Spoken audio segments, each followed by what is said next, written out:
Welcome back, everybody, to the ATLC. Kibler, sit up a little bit. Okay, I'll stand. No. Okay, I'll awkwardly perch like this. All right, that sounds My good. inferior complex needs you to sit down, but I not do like wall but I need sits, you to like be- working out. Just do this for the entire match. I'll be There it is, ripped man. by the end. Yeah. I fully accept my Hobbit ascendance.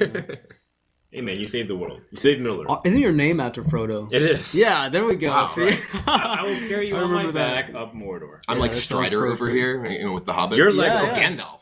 You're You're Gandalf. Legolas. I was about to say, I don't know if I'm old enough to be Gandalf, but Aragorn? actually I'm probably Nimsh the is oldest person Gandalf, here. so. Yeah, Aragorn sounds good. All right. Well, we have our roles set, but one thing that we need to set is who is going to be fourth place here at ETLC. I think it's been a long journey. 7 weeks of regular play, followed by playoffs, redemptions, and finally getting here to the last stage. And one team is going home with nothing, nada. And it's going to be between Storm and Nihilum. Now, I'm guessing you guys are glad that you're in the money, Kibler. It is a relief for sure to not be at risk for having spent all this time playing in the league and in this finale as well, and leaving home empty-handed. Yeah, I could imagine. I mean, Nihilum's going to have to climb again. If they end up going, let's say first or second place somehow, if they get there, they'll have gone through the absolute most difficult road. No questions. The most possible games. Yeah, the third place has to play the most games, which is really difficult for someone like RDU who's already getting ready for bed. Yeah. But based off of normal, conventional European time zones. But at the same time, Storm also has Eloise who's playing already in the wee hours of the morning. I believe right now it's 3 a.m.-ish for over there. So there are some difficulties in syncing up. And keep in mind that for round 2 here, or the last day, you get to submit a second group of deck lists, which already has happened. Eloise is not playing the mage, he's playing the warlock, and Hyped has ditched the druid for the mage. So no druid for Storm. And on RDU's side... Unsurprisingly, Shaman is gone. Yeah, no shaman. I believe That's a shocker. I believe RDU's final record with Shaman was something like 1-10. Yeah, it's something like a 10% win rate. It was yeah, incredibly poor. It's actually a 9% win rate. Yeah, that was 9, but I think it was 0.9999. Single digits. Repeating, of course. Yes. But we'll round up to 10. The fact is that you get another chance here, and Life Coach is going to also be playing Warlock and Warrior. RDU is going to be switching completely here to the Hunter, and I can get behind that. Yeah, Sure. the Mage was given a dice as well, so I'm guessing it's not going to be a Mech Mage this time around, knowing that he's a very solid Freeze Mage player. I'm curious to see if they do choose to make that switch, because there were no Freeze Mage players in the entire finale thus far, and it is a deck that can struggle with some of the popular decks. It struggles with Patron, it can struggle with Hunter, it struggles with Druid, but it is a field that's had a lot of Priest presence, and as well as Zoo, both of which are very, very strong matchups for Freeze Mage. Yeah, absolutely. And Secret Paladin as well. Secret Paladin is also almost something you can farm, because it's really hard to lose to it as Freeze Mage unless something gets completely out of hand. So yeah, I'm kind of liking the choice from Thais. Maybe Hyped as well picked out the Freeze Mage. There's a possibility of that. There's a possibility. He did bring Mage, I think, once or twice during the regular season, and everyone, including myself, was expecting Freeze Mage, and then he busted out Mech Mage. I saw that. And I know he does that so that way he can keep people thrown off. However, this is where the rubber meets the road, so to speak, and you need to buckle down, and this is the deck that you have to ride to the finals, assuming that you don't want to just win one match. You want to be able to win 1, 2, maybe 3 matches for both these teams. So you play with what you're most comfortable with. Tice is most likely going to be playing Freeze Mage. You can bet Life Coach is going to be playing Handlock. You can anticipate Hype probably playing Freeze Mage. And I'm expecting RDU to be playing aggressive Paladin. These are the lineups that you normally see throughout the regular season. Yeah, I actually like this. Assuming these changes that we're talking about are accurate, I actually like this strategic decision from Nihilum, as both Handlock and Freeze Mage actually match up quite well against a number of the decks that we've seen so far. We were just talking about Freeze Mage, but Handlock as well. It matches up quite well against Patron. Yeah. It is one of the very few decks in this metagame that we've seen that Dragon Priest actually struggles with significantly. Yeah, and it actually is almost an unwinnable situation. Sometimes you'll see a streamer say, play Dragon Priest for fun, and then Handlock comes up, and they're like, well, why don't you just concede? It's even worse, I think, than some of the Control Priest deck they used to run sometimes, because you can apply some pressure, but your board will never be as threatening as theirs, or at least very rarely so. I mean, there are cards that you can play that can improve the matchup. Obviously, if you have the full copies of Shadow Death, Light Bomb, Vol'jin, they are all ways that you can try and get a bit of an edge over Handlock. But given that there was no Handlock in the field, I would be pretty surprised to see too many of those in the player's new Priest decks. Or can you anticipate it? It's possible. It's one of those things where if Life Coach just switches to Handlock, and then you see the other two teams don't switch over, and they're still playing more like Warlock Zoo, or looking like they're going to be on the faster Warlock, and all of a sudden the lineup dynamic changes, because that was another thing too. For Value Town and Cloud9, you guys had similar decks, the very core part of it, and then it's all about how these lineups kind of interact with each other. Yeah, and I mean, it is coming from the position of someone who is already seated into the higher round. It is actually a big advantage for us, not only that we are already guaranteed money and a chance to play for more, but we actually get to see the cards and decks these players actually bring. Yeah, that's a substantial advantage, actually, considering that you'll be playing up against whoever wins this right afterwards. And Cloud9 gets to watch all of their potential opponents the entire day before they get they get to see them in the finals. Yeah. So while it's not double elimination strictly, they don't have to beat them twice. It is a huge advantage they have waiting in the finals already. Yeah. Okay. Well, I mean, do you guys have any feeling, like, based off of? Let's just go ahead and assume this is the type of decks we'll be seeing. Like, we'll be seeing Handlock from Life Coach, and if Tice is playing like Freeze Mage, this kind of stuff. Who would you favor, if anybody? I mean, I think that if that's Handlock and Freeze Mage, and the Tempo Storm lineup is also Freeze Mage, I actually think the Nihilum Druid, the Druid kind of makes a little bit of a difference there, although it's got some weak matchups, obviously, and possibly Zoo, if it is. I actually think that looking at Tempo Storm's lineup, if that's Zoo, that's a tough matchup. But if that is Freeze Mage, that's actually quite a good matchup. Exactly, yeah. In our match against Nihilum, we were actually quite scared for our Druid's ability to actually pick up a win in a lot of spots, because they had 4 decks that we felt we were significantly disadvantaged against. And but here the lineup from Tempo Storm, I feel, has a number of places where Druid is much more likely to be able to pick up a win. Yeah. Well, let's see, the Patron Warrior, probably Patron from Height. We've seen him play a lot of Control during the season. I don't know if that's what he's going to be bringing now. But against the Mech Mage is my guess, right? From Tice. There's Freeze Mage, from Tice. That's a pretty rough matchup for the Mage player. If the Patron or Control decides to play defensively, it's almost an auto loss if Hype decided to bring Control Warrior. I've actually been told, I haven't actually played this match on either side. I never play Freeze Mage, and I never play Control Warrior. Interesting. But my understanding is that there are certain ways you can approach the matchup as a Patron Warrior player against Freeze Mage, where you're basically just not using any of your card draw, and they can pretty much never beat you, because I'm told that the games almost universally go to fatigue if you play them that way. And if Hyped has that sort of strategy going in, and Tice is in fact playing Freeze Mage, that could be very, very difficult for him. Yeah, we've seen like Zile, for instance, is a great patient player, and you see him on turn 1 already starting the fatigue game very frequently. There's been an occurrence, I think, of him not playing Armor Smith, and for that reason he went more aggressive in that specific matchup.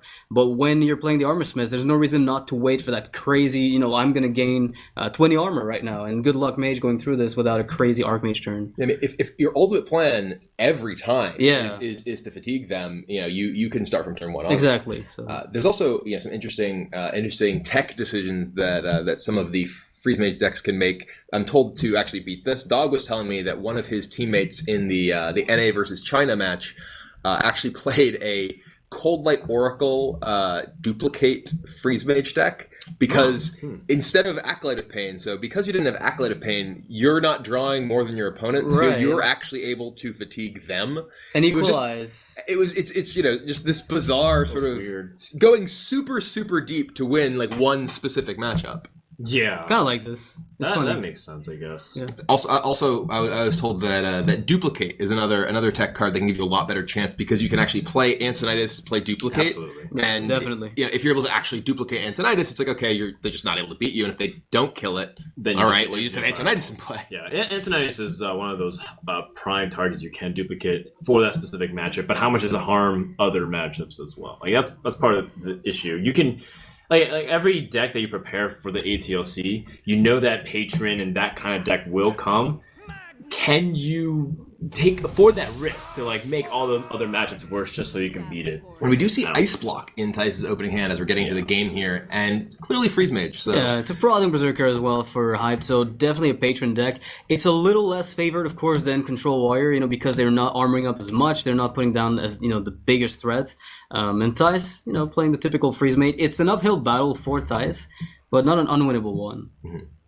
And I'm curious to see if Hype is going to take this, I am playing for fatigue from turn one type of approach to the game. Does that mean he throws back the Acolyte? Well, I actually, from my understanding, you might keep it. From my understanding, that means you never play Acolyte of Pain. Never. This is that you just Acolyte of Pain and Battle Rage that you just keep in your hand. This is again something that I've only sort of heard secondhand, but it's an interesting approach, I think. I mean, I would maybe consider playing the first Acolyte just because you're going to need to find the shield blocks or some of the potential ways to remove minions from your opponent. I mean, Freeze Mage does play minions, as weird as it sounds. There are the... they can beat you down. Yeah, they can actually hit you for a solid 10 by the time you're able to deal with them if you don't find the axe. So maybe that makes Hyped willing to play minions, and the Acolyte including. Okay, well, now it's where you have to evaluate what type of mage this is based off the coin into the scientist. Coin is a pretty valuable card. You can convert that into a fireball if you save it into the Antonidas. It's not as simple as grabbing board tempo because you often don't need to do that early on. But Tice, with this very aggressive move in the very beginning, already has made Hype question, like, well, I mean, if I thought it was Freeze Mage, maybe I do play the fatigue game and slam without having to commit drawing a card. Versus if it's more of like tempo mage or something else, then he has to be careful. It looks like he is just going with the slam, taking out the mad scientist with no card draw. Yeah, if you see Loot Hoarder, though, it's a big tell that it's going to be Freeze Mage. Not only that, but you also know Tice as a player, right? You know a lot about the player. And the last time I saw Tice play a non-Freeze Mage, it's basically never. It's basically never. It is pretty valuable to know your opponent's tendencies. Yeah. And, like, for instance, we were saying, we see Life Coach playing Warlock. That's probably Handlock. And actually going in to the earlier matches in the finale, we saw that they had a Warlock deck that was not Life Coach. We're like, okay, this isn't Handlock. He is the Handlock specialist. Right, so. yeah. Dice has the Ice Barrier up and not the Ice Block. We could see it because it couldn't be played, so you can't double up on the Ice Barrier right now. Okay, well, Hype can start taking out these Loot Hoarders. The damage that the Loot Hoarders get to sneak in are very relevant. Yeah. The being able to peck away at the Warrior's health count is super clutch as the game winds down because these kinds of games are usually either like really close where the mage overkills Warrior by like maybe 2 or 3 HP, or the Warrior runs away with like 50.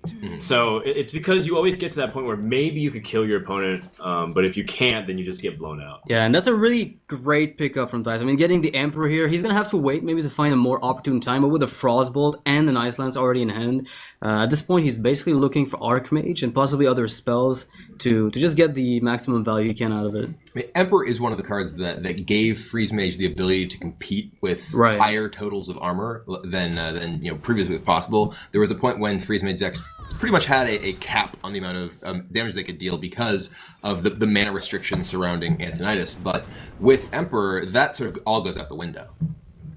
Okay, well, looks like Tice is going with the plan of just taking it slow, no need to overreact. And Hyped is going to respond by playing just, Frothing Berserker. He's not expecting this to actually do much. There's so many tools your opponent can have, whether it's being able to freeze your board instead of Doomsayer, just remove the Frothing Berserker. But he's just provoking his opponent to do stuff. Yeah, can you really justify playing the if you had Doomsayer with Frost Nova here, it probably wouldn't be good enough.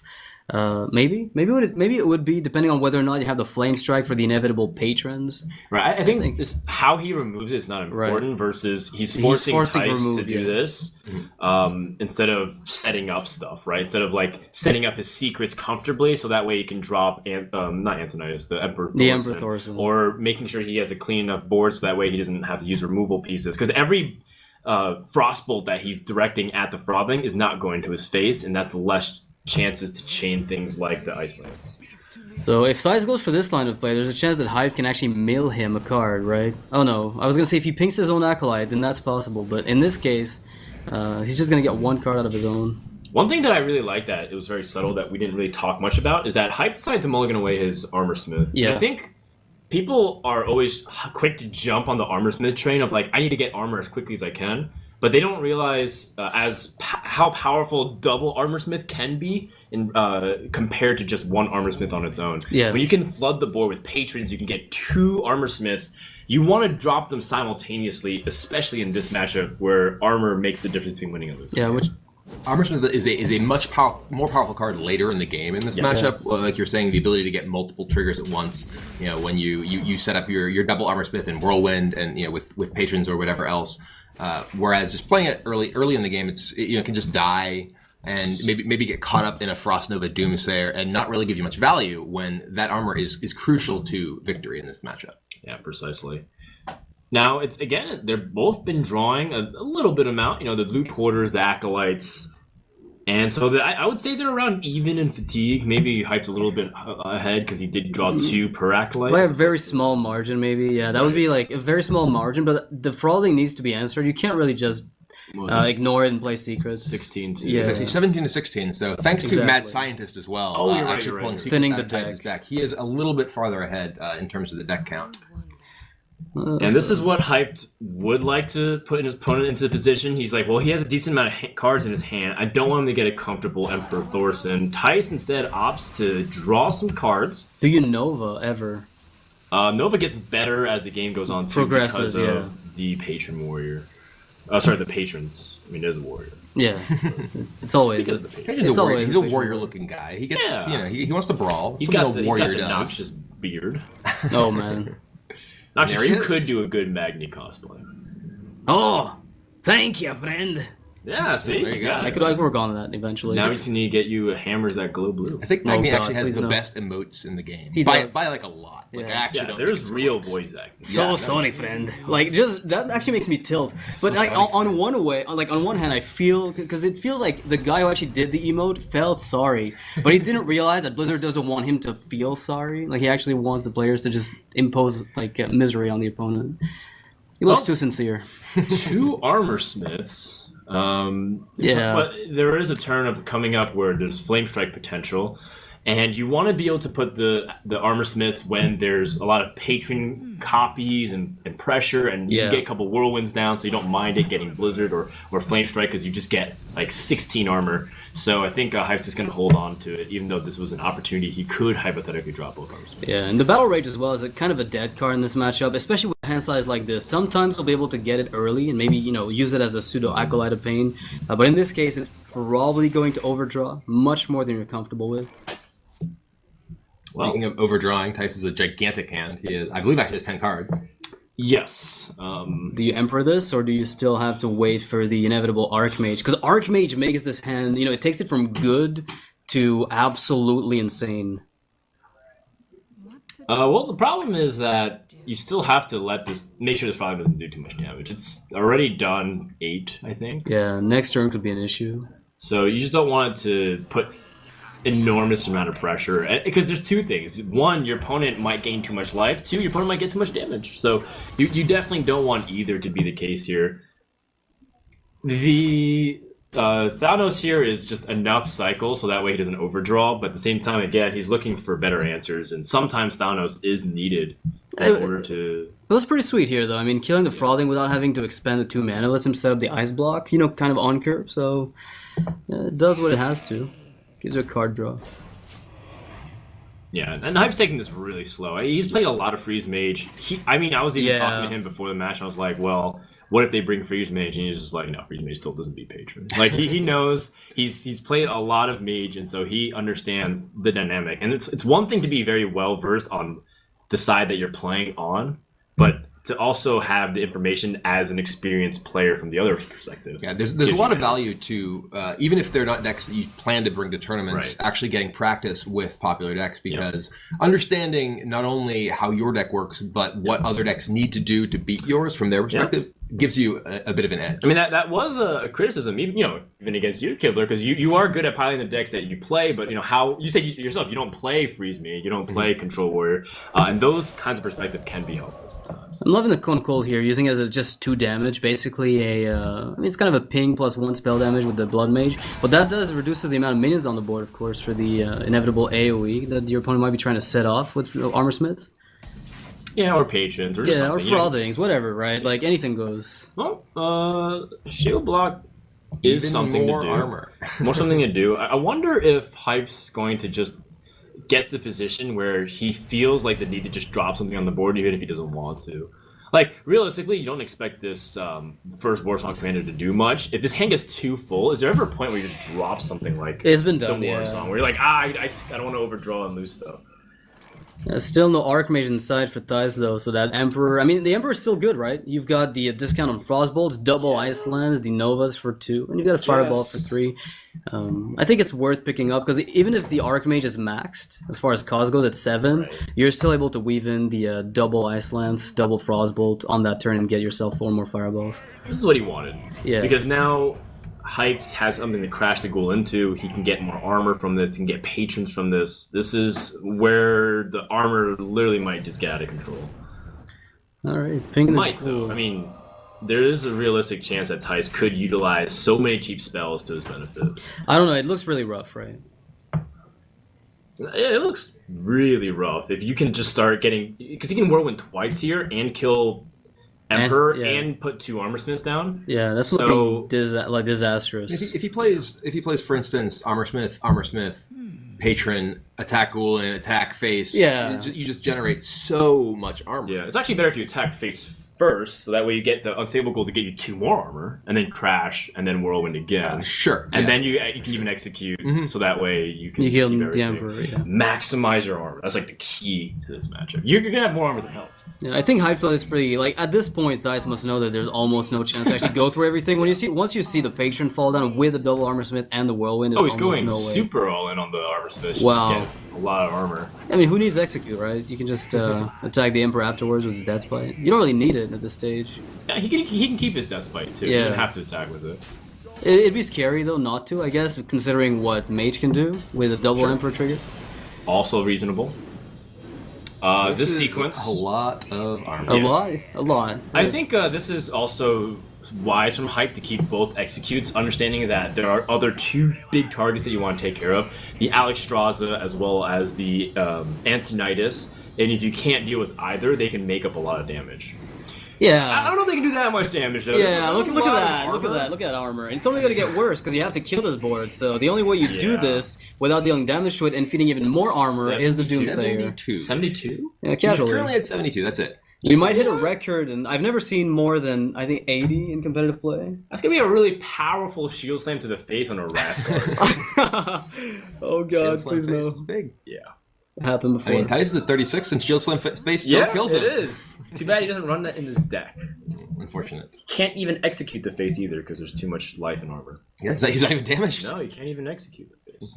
I mean, Nova Doomsayer means you're reducing the amount of damage of armor can be gained, but it's not enough, right? Like even you almost don't want to Flame Strike. But what are you gonna do if you don't? You could Nova once here. Maybe there's an argument for stalling a bit before you Flame Strike. The Doomsayer doesn't even guarantee anything. Yeah, right. It's a Opponent hope, Could right? play the War Song, start copying stuff, start damaging stuff, and you're back in the same position. In fact, slightly worse because there's more minions on the board, and Flame Strike once again gives a lot of health. But the good news is that he killed off one of these armor smiths. So it's half the armor, right? Yeah, it's half the armor. Wow, where's that going? It's going to the face. There's no point in like fireballing a patron. Gotta get something going here, I'm you like, know? oh. He's like, well, I'm gonna go through that armor eventually. Might as well just get started. And after Hype took an intense blast of crazy temperatures resulting in fire, he's at 16 health. Yeah. He actually- Yeah, that's not as threatening as you make it sound. Yeah, he Fireball did like less than a tenth of his total effective health, Yeah. which is just outrageous when you think about it. Patron's balanced. Well, I think it's just more of the difficulties of overcoming it. It's gotten Yeah. even worse with cards like Justicar True Heart coming out. Yeah. we see that Against in control, of Patron so course. much, I think. Yeah, but I'm saying like in general, Freeze Mage lost a lot of ground in TGT in my Yeah. opinion. Decks got better with the early game. Like Darnassus Aspirin comes out, so their Druid matchup is even harder now.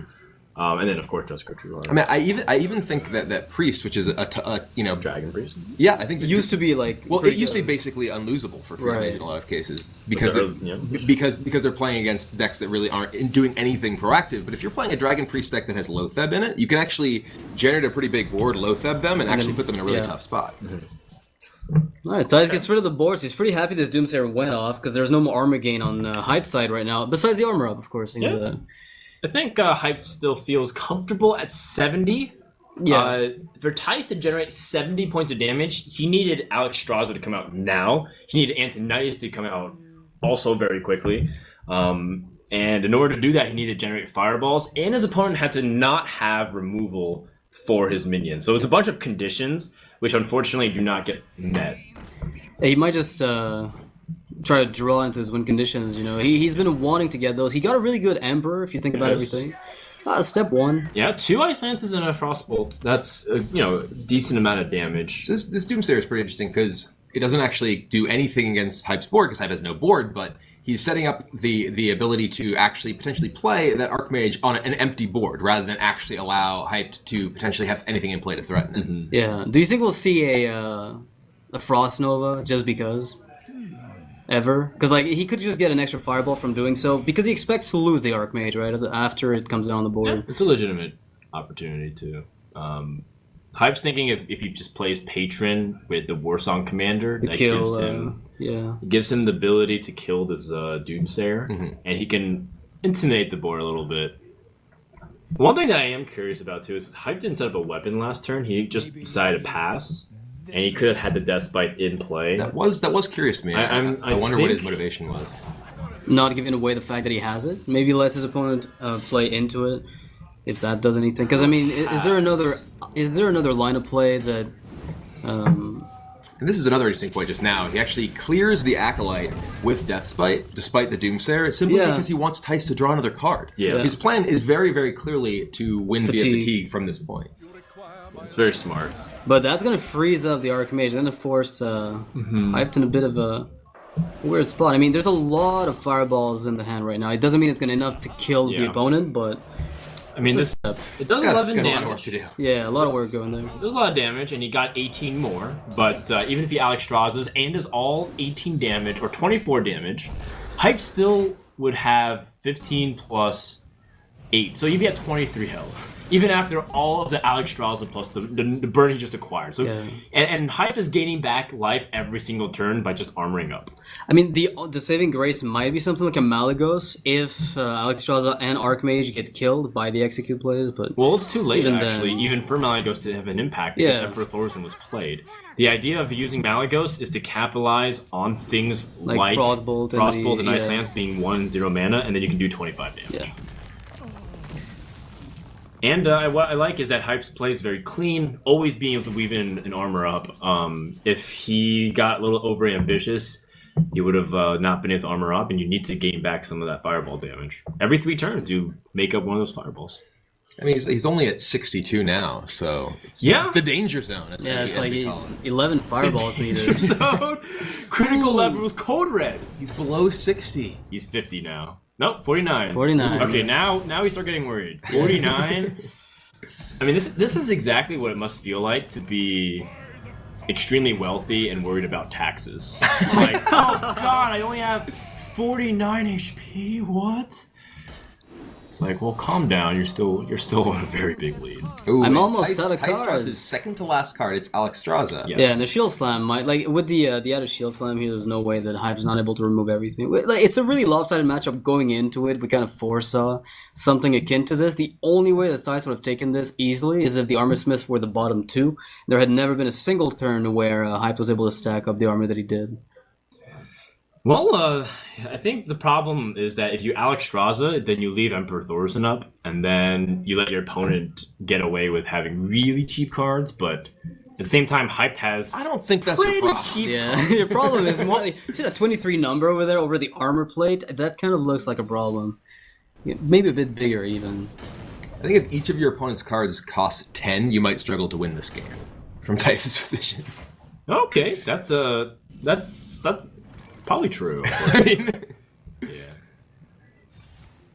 All right. Well, in this case, there is no rush for hype. He's like, my opponent's on fatigue, basically next turn, and if the onus is on him to generate some way to kill me. Not to mention that he can always put his opponent at 1, and then fatigue kills him, or 2. Yeah, or right. whatever Because the it ice is. block won't trigger. So. Exactly. Well, Mad Scientist is played after everything's been drawn, and that's obviously to delay the deck thinning as much as he can. He needs Mad Scientist to just start pecking away at the armor a little bit. His last best hope, the Mad Scientist. Oh, yeah, the NTQ bot too. He's got a whole cadre of bruisers here coming in. Yeah. They got a lot of dreams, but unfortunately, they're never gonna come to fruition here. Miss Lethal.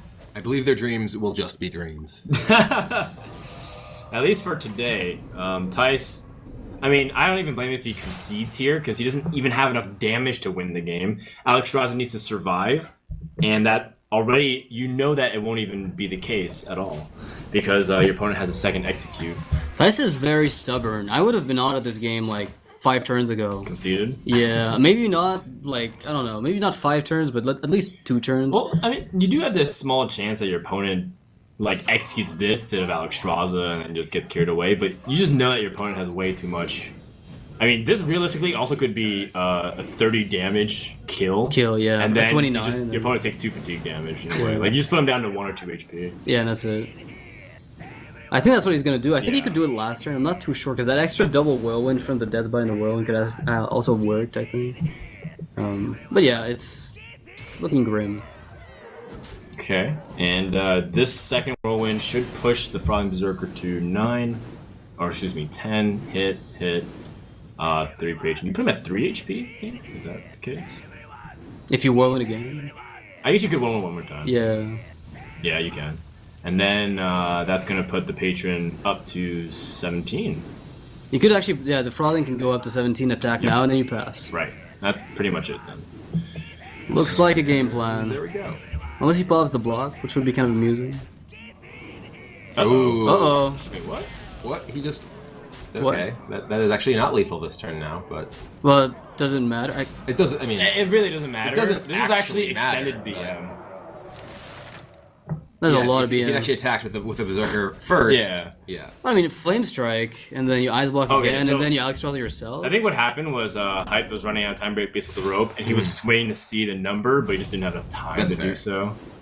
Is there a way for Alex to actually heal him and make him stay in the game? Like, if she attacks 3 times, is that even enough? There's no way. There's no way. That's for it. 22. Yeah, there's nothing. His Alex Straza needs to burn every single Yeah, armor never mind. and put his opponent at 1 HP. What am I even saying? And then he can kill him. I'm looking for that glimmer of hope. There's none. Yeah, I mean, he can Alex Straza himself now. which Yeah, is but he's the still gonna key. die in 3 turns, right? And then the shield slam. Oh, I mean, here's another thing interesting too. Hype actually didn't have a way to activate. Okay, he did, but he didn't have a way to activate the execute. So if this shield slam didn't exist, for example, maybe there was an inkling of hope. But even then, Alex Straza would have to attack for 5 turns uninterrupted. So Ty's staying in the game. Maybe he wants as much information as possible as to what the lineups were because we know that Patron sometimes doesn't run the Shield Slam arsenal, right? So it's actually pretty nice for him to know that. Not that it matters now since the deck's out, but This realistically could happen the opposite way too. Yeah. Because Hyped, if he's playing Freeze Mage and if Life Coach is playing Patron Warrior, the same thing could happen. So this is not something to be worried about if you're a Nihilum fan, because this same exact scenario could flip. upside down. Yeah. Patron Warrior isn't exactly a deck that's hard pressed to pick up wins in this format either. So It's no Mech Shaman. if that's true, it is not. Yeah, I think Tempo Storm opened up pretty standard. That was the move for a long time to open Patron Warrior in this league because it just had the best win rate across the board.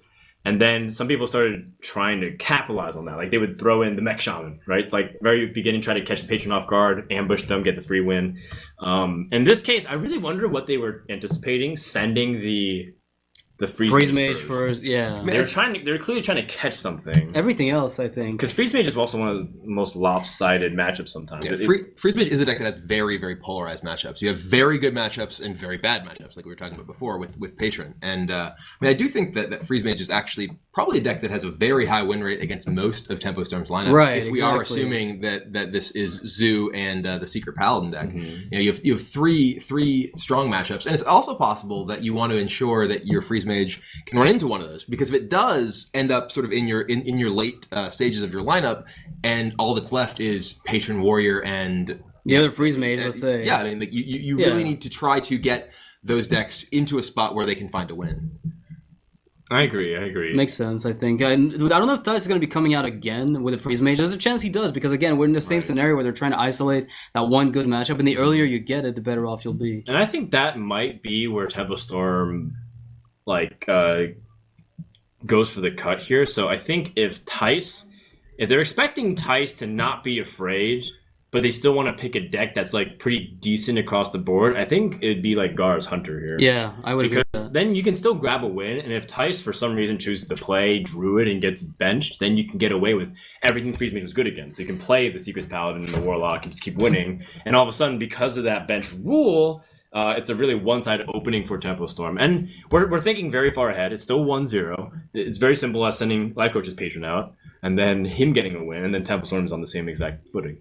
There are a lot of different things that you can be thinking about here in terms of deck selection. Some of it is, okay, I want to try and find a win for my weaker deck. Some of it is, okay, well, we think that you think that we think that you think. Yes. One step too far, and then you're back exactly where you were. It is, in some cases, if you think that your opponent is working on, say, a certain level, you could try and go one level past them. But if they're one level past you can put yourself into a bad situation. Exactly. I know that actually in our match against Nihilum yesterday, or actually the first match, we actually had a point when we sort of ended up getting someone benched because we didn't think that they'd pick the good matchup into that, because they didn't think that we'd play that, and they sort of were one level ahead of us, and we got punished for it. It looks like a Hunter from RDU, so that's the replacement for the Mech Shaman, and Eloise is going to be playing Secret Pally. I think from what we've seen of the matchup, I mean, it's still a pretty recent one. Hunter has a really good chance against it, and that's a rough hand for Eloise. Yeah, she does not have much going on here with just the triple secrets and Dr. Boom. RDU's hand is actually quite good as well. The Haunted Creeper is an excellent play off of Coin here. I don't necessarily like Abusive, just because it can just run into either the Noble Sacrifice or just a Shielded Minibot even. Like everything can go wrong for the 2-1 as tempo play. And the Glaive Zuka is actually also great in large part because of cards like Shielded Minibot. The Glaive Zuka can actually take off the shield of the Minibot and then allow the Creeper to trade. Does she have to just hero power here? I mean, I can't imagine Noble Sack would make any sense when you've got an Avenge setup. Your turn 3 could be Noble Sack and the hero power. Eloise's hand here is quite poor. I think that you just have to hero power here, because if you do play Noble Sack, I guess you could play Noble Sack and then the Creeper gets triggered, and you lose your Noble Sack, and then you can still just do the same thing next turn with the hero power. I know that's a possibility, but I think it's really weak considering that you're floating mana pretty inefficiently. Mm-hmm. The one thing it does do is dump your hand, so that way if she had Divine Favor, I think you could argue that if that Dr. Boom, for example, was replaced with Divine Favor, you can make a case that she wants to get all of her secrets out.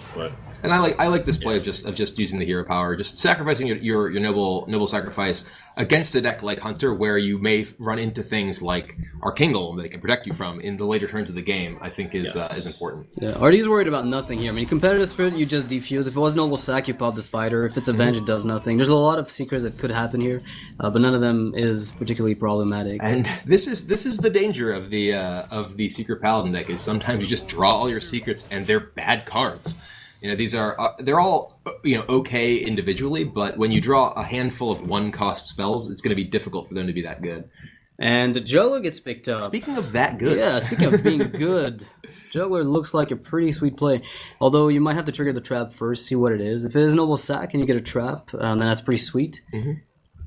That allows you to use Abusive Sergeant to trade as well. Right, exactly. Yeah, this is actually a pretty powerful turn from RDU. He's able to clear the secret, clear both secrets thanks to Abusive, and potentially even set up either Juggler or Glaive Zuka on an explosive trap in RDU's deck. That's going to give the mid game to him as well. Even if it turns out that somehow Eloise is able to get back on the board.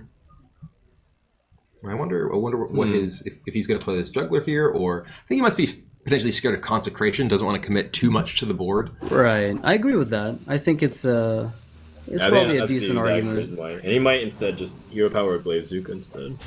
I don't mind the Glaive Zuka, but you could also hero power for the same effect. I mean, next turn you can always go for the Glaive Zuka by surprise as well, and then the Juggler on the back end if it's worth it.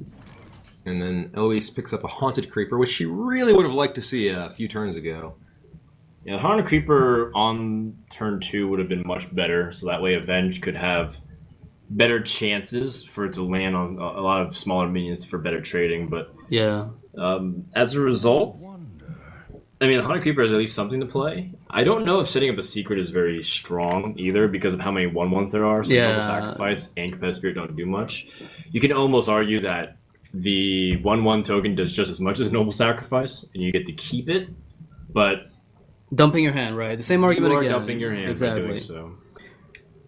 The thing is, like, with the amount of secrets that have been picked up by Eloise, that significantly weakens the Mysterious Challenger as well. It's true. She's actually gotten both copies of Noble Sacrifice already, so it will not pull out one there. Yeah, the magic trigger of, like, everything, like, chaining Noble Sac into Avenge, into Redemption, into Competitive Spirit, that's not possible anymore. I mean, I think what Eloise really needs to pick up here is probably Muster for battle. She needs something that actually allows her to contest this board and actually generate a board presence of her own to take advantage of Competitive Spirit. Well, Pilot Shredder picked up, which allows RDU to have a pretty dominating presence on the board, except he can't clean up everything. It's going to be a 1/1 left, right? Unless he goes for Glade Zuka. Then that's a little weaker, though, and it really doesn't accomplish much. Yeah. It's much weaker because the Pilot Shredder is very imposing onto the board. Oh, man, RDU just knows what's up. Yeah, he can also bluff Freezing Trap by attacking into this 1/1.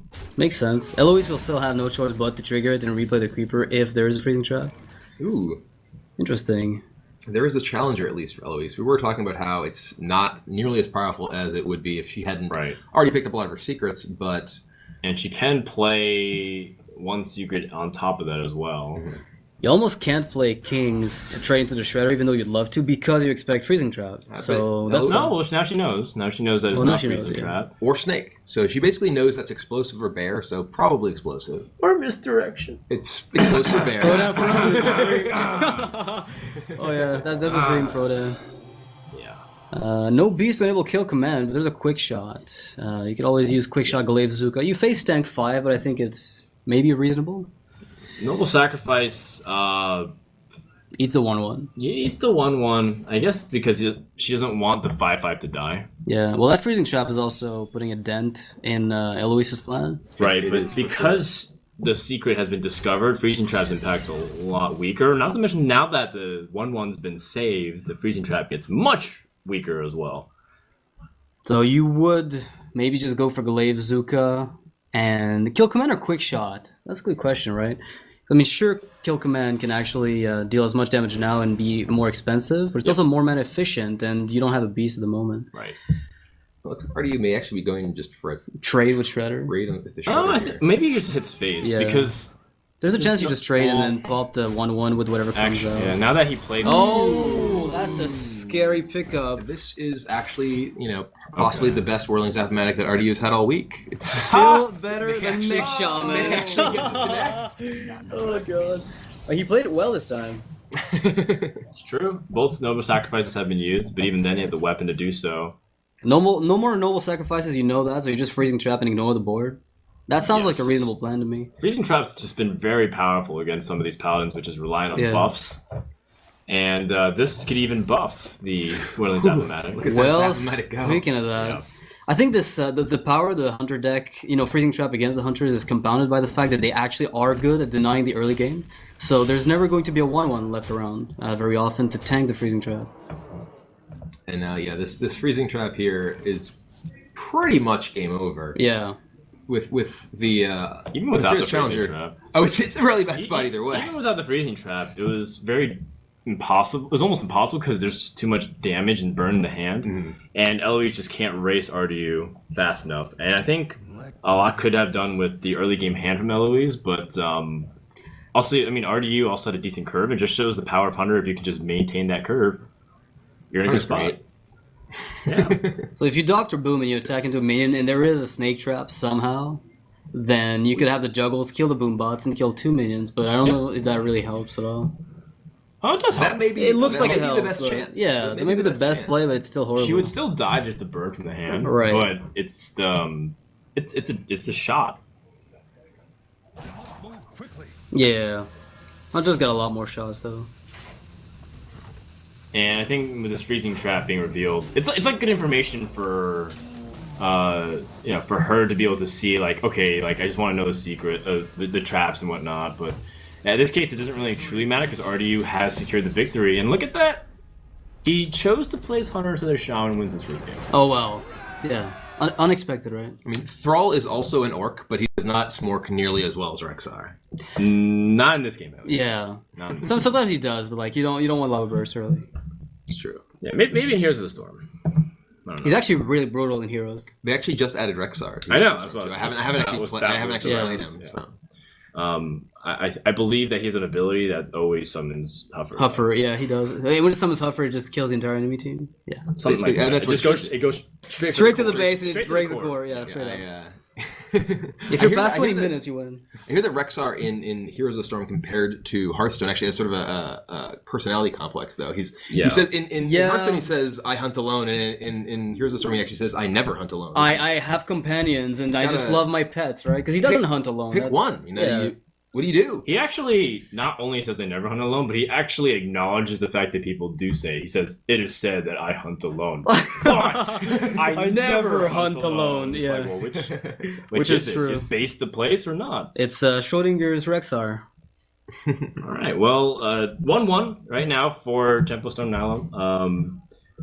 Pretty decent lead. The Hunter there was what I was anticipating Templestone to bring out, but now they brought out the Paladin. So Eloise is in danger of being benched here if she plays once again. So I have to think that maybe Gara chooses to go out here. With the Hunter or the Priest? I think the Priest might have too few good matchups to bring out now. What do you think, Kibler? I know you play a lot of it. Priest here definitely struggles against the Freeze Mage and Handlock.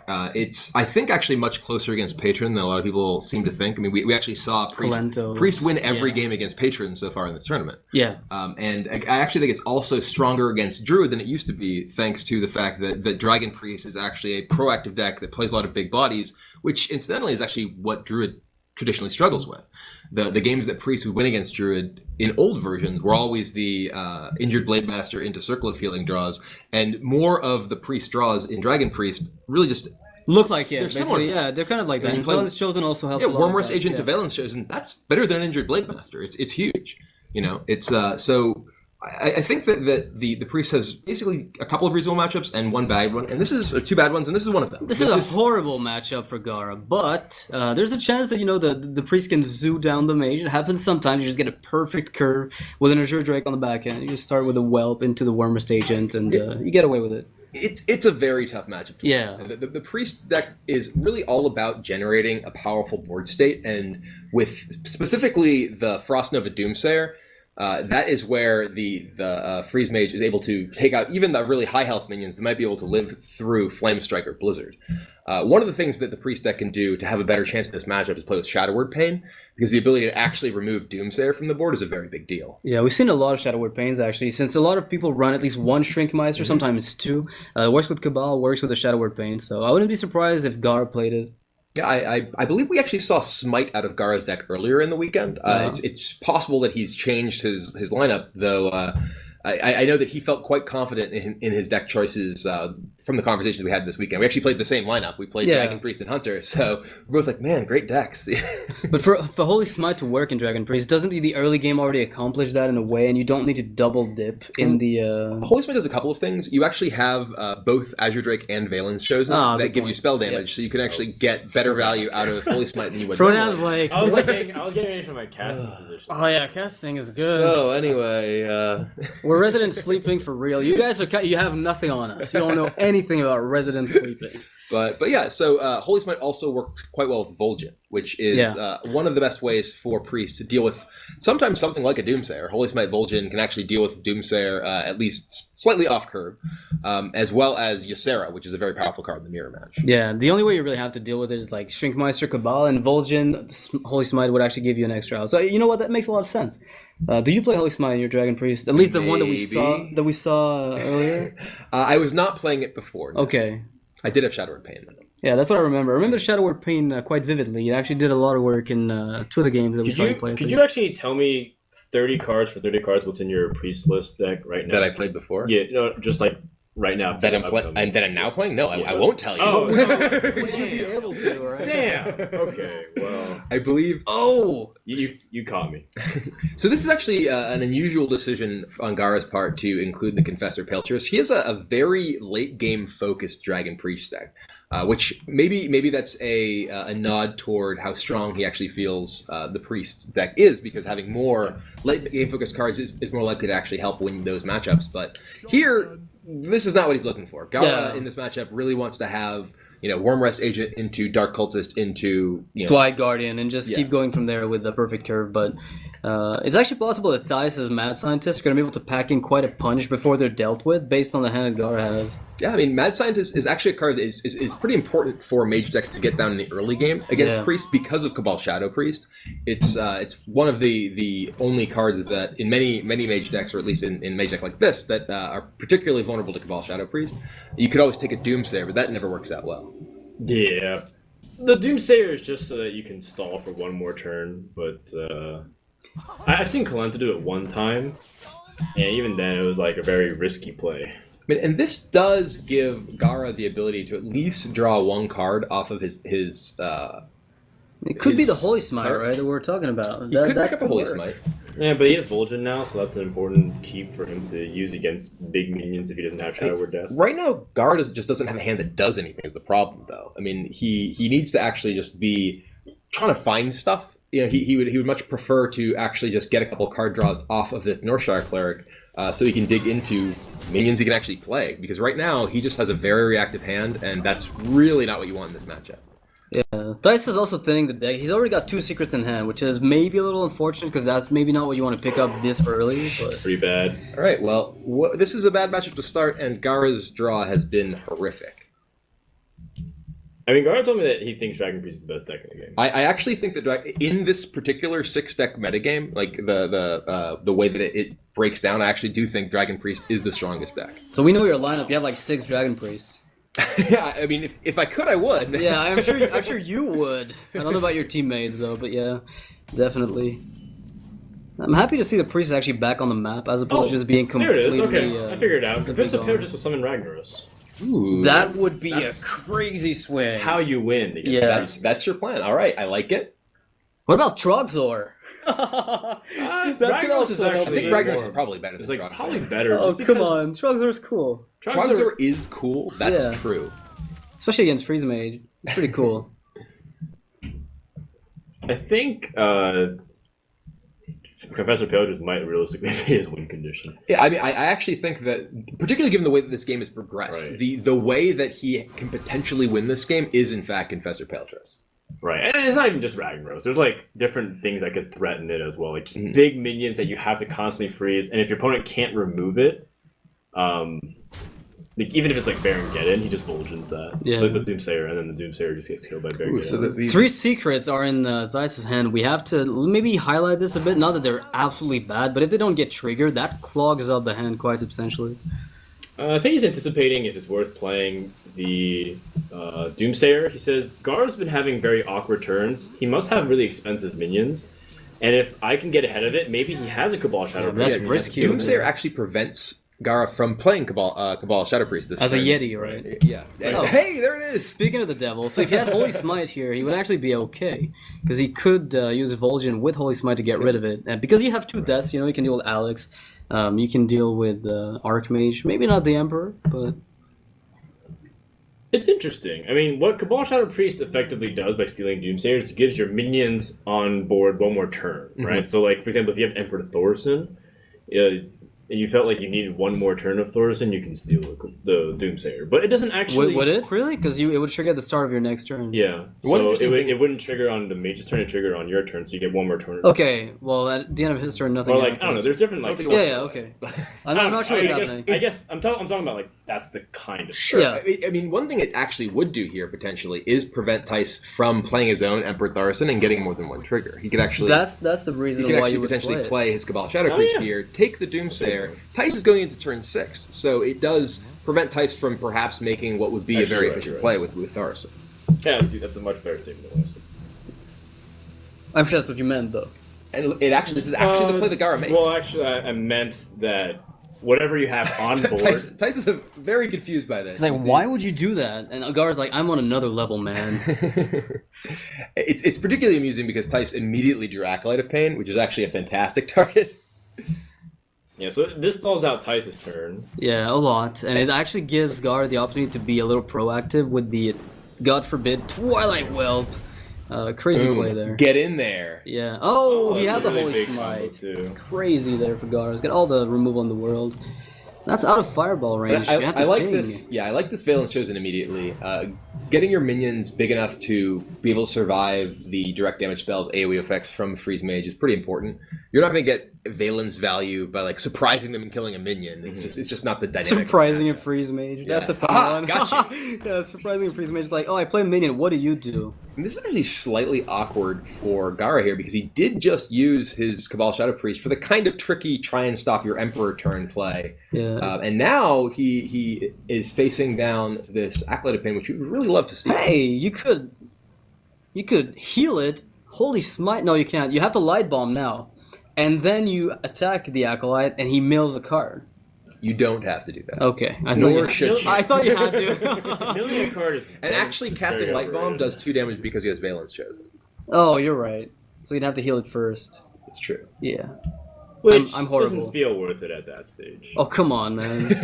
Million flashy. card is one of the most overrated things. It really Yeah, is. against It's Freeze Mage. actually. If you mill 2, I could see the reasoning, but 1 is absolutely not worth it. Because he's going to draw the card anyway, for the most part. I mean, it is true that Gara is in An a really unwinnable, bad yeah. position here, and that maybe his best road to victory could possibly be, I'm just going to hope that I hit your Antonitis and you can't kill me, or whatever it is. So I think if he plays Confessor Paletrus, he's gonna like see if his opponent can remove it, and then like if he does, then Ysera can come down. Oh, man, that would be such a crazy all-in.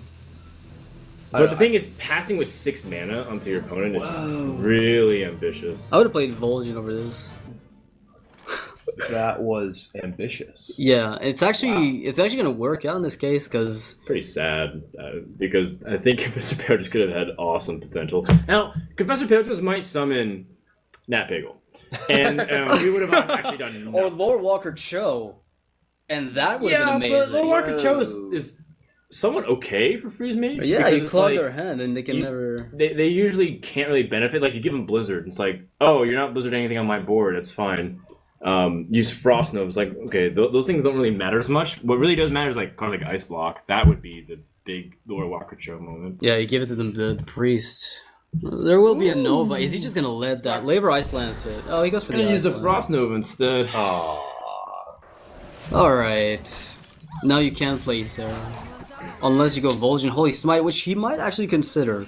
I mean, it's 7 health on Vol'jin, so that's a really big deal. No, it's a huge deal. He does have Double Death in his hand already, so he has the ability to deal with both Antonitis and Alexstrasza or Emperor. Yeah. And then just the ability to actually generate a meaningful board presence, especially against the second Doomsayer here. You now don't have to worry about your board getting cleared when it does contain significant number of high health minions. You're playing into Flamestrike really harshly here.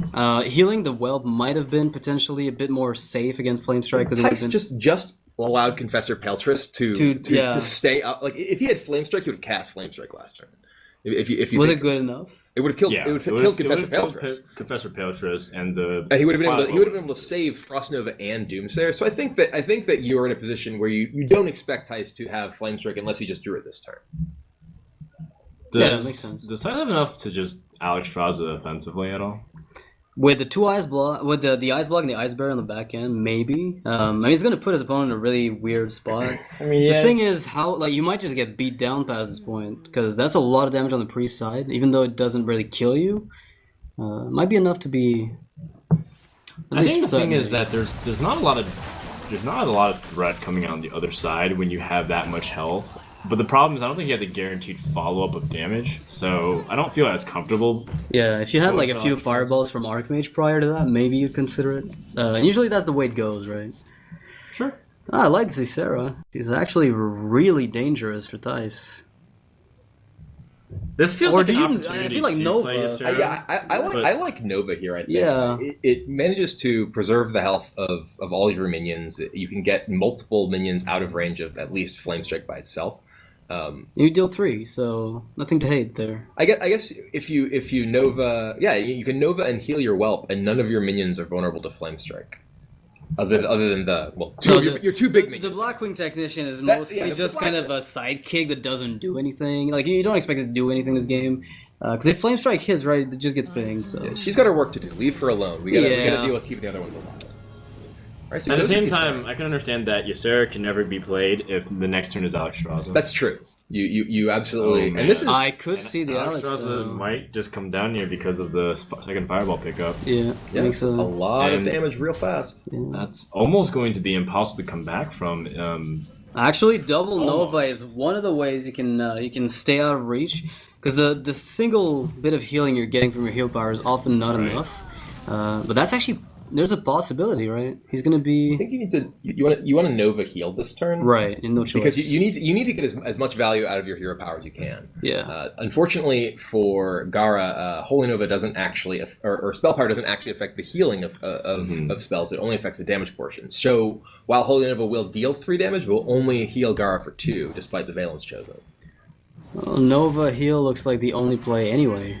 I mean, that will put him to 17, but he is facing potentially Fireball, Frostbolt, and then there's it could be Antonidas Ice Block, or it's... Right, the second Ice Block is pretty key. Yeah, the Ice Block is incredibly important. Because he gives him another turn with Antonidas getting a Fireball. Yeah, do you go Archmage Ice Barrier?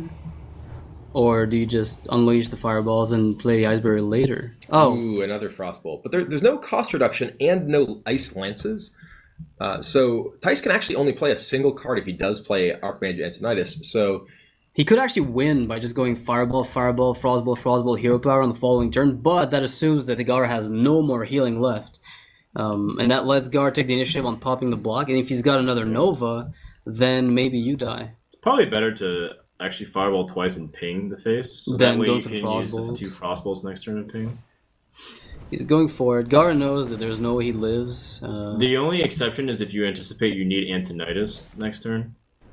But I think I like this better. Ooh, Fireball Ping Barrier. Okay, so that gives him Fireball, Frostbolt. Yeah, and Archmage Ice Block is a backup plan. Yeah, and that is what? It's 12, 13. It's not quite enough to actually beat the Holy Nova in a single turn. 17. Wait, is that Valence Chosen like the extra damage he needs? Yeah, with Nightmare, I think it might be. That's an extra 7 damage he's getting. With Nova Heal, he's actually out of reach of lethal.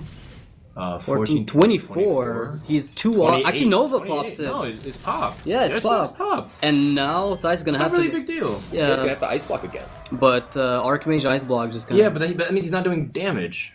Yeah, but then the Ice Block gets popped and then Gara loses. But then Gara heals back up to 16, so he can't actually 15 him in one turn. Is he gonna heal up to 15? He's gonna heal up to 14. 14 and then 16. Yeah, you're right. 16. He's gonna kill Antonidas, pop the Ice Block, and so what Tice needs right now is Ice Lance. Yeah, that would do it. The second Ice Lance. There's another one, I think. Yeah, good point. The key here. Wow. It's too expensive. Gotta go for that Archmage. Not to mention, it can't hit enough minions. He played around Cone of Cold by having the Nightmare. Yeah, around the Nightmare on the Blackwing tech. You're denying the minions from attacking. If that's in... That's pretty smart. Yeah. You know that's all planned. I think it coincidentally happened to be on the least impactful minion to die. But... It looks great. He played around Cone of Cold. Gara, best priest. Oh yeah, he's gonna have to change his name. So Tice is also in a situation where he has to think, okay, if I put Antonidas Fireball, is that even, or Antonidas Ice Block, does that even give me a chance to win? Maybe I Ice Block and just like Fireball, Frostbolt, ping, and then hope I draw Ice Lance and I play Acolyte or something like that. That's also an opportunity for him, because he's realizing that Antonidas is just too slow, and he has to try to go for ways to win the game. So if he plays Acolyte, he might just Frostbolt the face and ping that, and then put him down to 11 right now. Yeah, but he needs like the last Ice Lance, right, to win. But he's got like what? He can't have that many cards left after all the draw we saw. I mean, if Gara wins this is gonna be like almost a first for me, because honestly, the amount of times I've seen Priest win this matchup is. I mean, it's ridiculously low. Okay. That's the block of Corruptor is actually not irrelevant too, because even if Tice is able to nullify Gara's creature-based offense, Corruptor can potentially just finish him off. Right, that's pretty big, in fact. Damage. Nightmare, Shadow, or Dead, the Acolyte to deny the draw. That's definitely the play, right? Ooh, Fancy. that's Yeah. pretty fancy. You kind of have like to do it, it. I like Yeah, Gara made that play with his pinky extended. While drinking what? What a drink. And he wants to play a 4th minion here because that does Some give skills him over 4 here. threats against Cone of Cold. So Yeah. even if Tice does have the Cone of Cold, he can't actually neutralize everything. He's now gone through both ice blocks, and Tice is at 2. It's The Ice Lance are Ice bust. Lance And are Ysera bust. Awakens. Ice Ysera Lance. Awakens. Ice Lancer bust. No, it's not. Now he doesn't have enough mana. No, he would have exactly Oh, he would enough. have Exactly enough. mana. Exactly enough. He One has to play draw. Ice Lance right now. Do it, Dice. Yeah, Just that'd be 13 damage. It's a do it, 50-50 because he has 50. Wow. more. He's got to do it. There's no, He knows there's a chance. yeah. He could realistically pick up. and other look at things. Gar's face. He's just praying. There it Oh, the draw. there it is. It is exactly the card he needs. Exactly kills Gara from, wow, a terrible spot in an incredibly close game. Such Yeah. a great play from Gara, though. Like, this entire game was navigated really well by him. This might be a loss, but it's a win in my heart. I was really impressed by how Gara navigated that game. He Right. really did put himself in a position to win a very, very difficult matchup. I mean, Tice struggled early without really finding The too draw much of his card draw. immediately, yeah. Right, he was able to pick up. He was able to pick up that Arcane Intellect really, really late on. Same thing with the Acolytes of Pain. So he wasn't able to really assemble the critical mass of burn that he needed after that Alexstrasza, but finally at the last possible moment was able to pick up the Ice Lance. Damn, that was really close. He's also short again. I'm pretty hyped. A pretty. Alright, I'll help you. Okay, well, I'll go like this. You can stand. Like, I don't mind. I'm happy to look up to everyone. I look up to so many people. All right. To Mordor! Surely. Oh, Frodo. I can Um, carry you on my back. God, kill You me. probably now. could. I'm pretty light. Yeah. I'm only like 65 kilos or something like that. No, that's fine. I mean- I can carry you. Dude, we're in America. I was trying to convert it for our Canadian brother. Well, that's a pretty crushing loss for Gara. As you can see, that him and Temple Storm trying to communicate with Eloise. I can read this. It says, Gara, how did you lose this game? Learn to not get Ice Lance in the face. Yeah. Oh, man. And so it's just like a really tough position to be in for sure. Not really looking at like the whole big picture though is I don't know if Gara can queue up again immediately because I thought that was one of the opportunities that maybe the priest or the hunter could play, but then they'd be ditched or being benched. What about Hunter? If he goes out with it, is there something that punishes him severely? Patron, perhaps, might be a bit of a punish if Life Coach decides to go with it. I mean, Patron is not really a That- bad matchup yeah, for exactly. Hunter. Gara's actually playing a more of a face style of Hunter from what I've seen of his deck.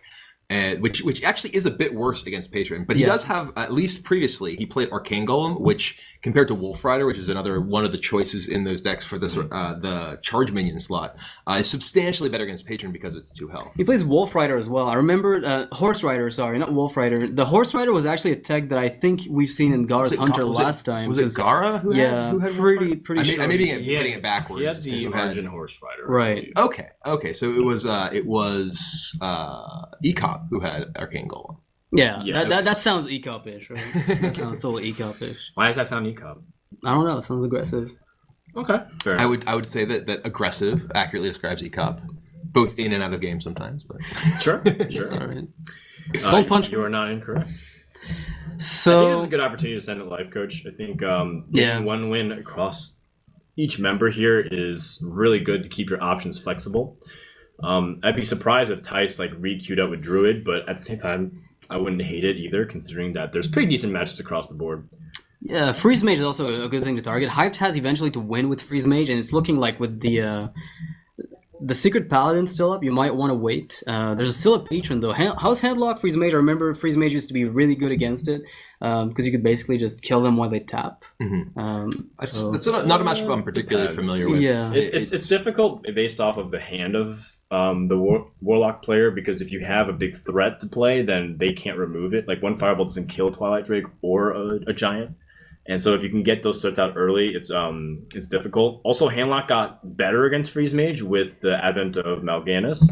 You can always time it, and if they have, I don't think they're running Loatheb as often. They used to run Loatheb and Systematically, then Mal'Ganis, yeah. and then that was like very difficult. But if they're not running Loatheb, then your Loatheb turn is the Mal'Ganis. So it's gotten better, but at the same time, it's still a little tricky. And it looks like we have life coach with Warrior against Eloise with Warlock. She plays a lot of Zoo, but I've seen her play Handlock as well. So She's played both in the yeah, league as far so as it's hard to pin her on either archetype, definitely. But Handlock would be the good pick. I mean, if it is Handlock, it's a good choice. I would lean towards Zoo, just Right. because I think it's stronger in the 6-deck format here. Because Zoo is very good at punishing decks. Like Mech Shaman. Shaman. Right. But Oh. like, it's There's no more of those. Yeah. We've culled those from the field. The concept is very good at punishing aggro decks while still being fast itself, and it's also still reasonable against Patron Warrior. It's not amazing. I think it still gives you a pretty good shot. So Yeah, it looks like the Zoo, in fact. I You're think right. it's- yeah. No argument there.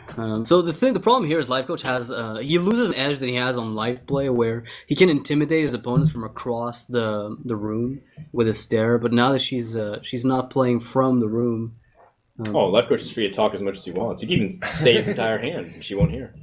that's a good point. Yeah, you could say exact 3 cards that he has, and she wouldn't be able to know otherwise. Life Coach is certainly one of the most intense and animated players. I mean, Right. just look at him. Just It's he's the eyebrows. talking through, his probably the next 12 turns of the game and figuring out what's going to happen. Poker does that to you, man. It's true. It you know. does. And when we were discussing, the thinking on various levels as That's far theory as of deck selection mind, is right? concerned, Basic yeah, theory of mind in poker. It's very important to think about, okay, well, what level is my opponent on? Yeah. And when we were sort of thinking about it, it's like, well, we're playing against Life Coach, who is a very successful retired professional poker player. Maybe we shouldn't be trying to level them.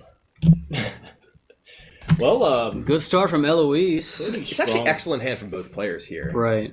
I I like the Fire Wind Axe more than I like maybe the Whirlwind here. It's true. I mean, the Fiery Warx is much more important, particularly in this matchup, than basically any of the cards that Life Coach has. But he does have Deathblight, which Yeah. is just Right. the best card in the deck in general. In the game. It could be the best card in the game. It's true. Well, if it's the best card in the best deck in the game, then it could be The best card. The the best best card card. in the game. Yeah. It depends how you think about these things, because contextually, there are some cards that would be It's pretty bad in aggro value. Right? Ooh, all right. I heard you like Flame Imps. Yeah. So I put a Flame Imp in your Flame Imp. So you can Flame Imp. Well, one of them will get stopped by Unstable Ghoul. Yeah. But- Only It once. is true. It's still But one of them won't. One of them won't. And if you rely on an Acolyte, I mean, one Flame Imp could get in 6 damage, maybe even more. And it's as simple as her picking up a way to circumnavigate the Unstable Ghoul through the Ironbeak Owl. But there's something to be said though about the Whirlwind Life Coach holding on to, because if Eloise decides to play the double minion turn she has next turn, which I think she will, the Whirlwind will be great value. It'll kill a Flame Imp and kill the Abusive Sergeant, and that's going to give him time to get to that turn 4 Death's Bite, where cleaning up everything is going to get a lot easier unless Eloise picked up something crazy. Yeah, I mean, one of the great things about these cards like Unstable Ghoul and Whirlwind in the Patron Warrior deck is that not only are they combo pieces that allow you to sort of have these incredibly powerful burst combos late in the game, but they're actually great interactive cards against aggressive decks. Right. We see the Unstable Ghoul come down, trade off with one of these Flame Imps, barring a Ironbeak Owl, which is not there. Definitive Argus will come in handy later, but there might not even be a board to use it on by then. She might have to tap on turn 3. There's a good chance that will happen.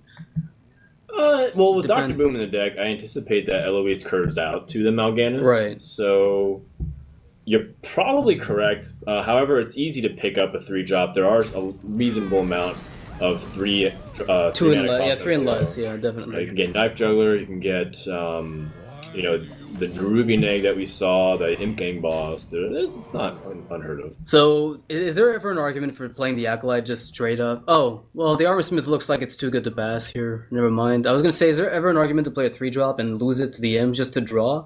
Because in effect, it still kills 1 minion. You're just not getting the extra value you might like out of it. The thing about the Armor Smith is that it doesn't impact the board very much. And by playing the Acolyte, you force your opponent to attack into it. Yeah. And then you can save Whirlwind for something else, and then Death's Bite gives you the ability to clear the following With turns a double Whirlwind, yeah. without giving up much. He's already used the Abusive Sergeant, and you don't get punished by the Defender of Argus yet. So there is a case for the Acolyte.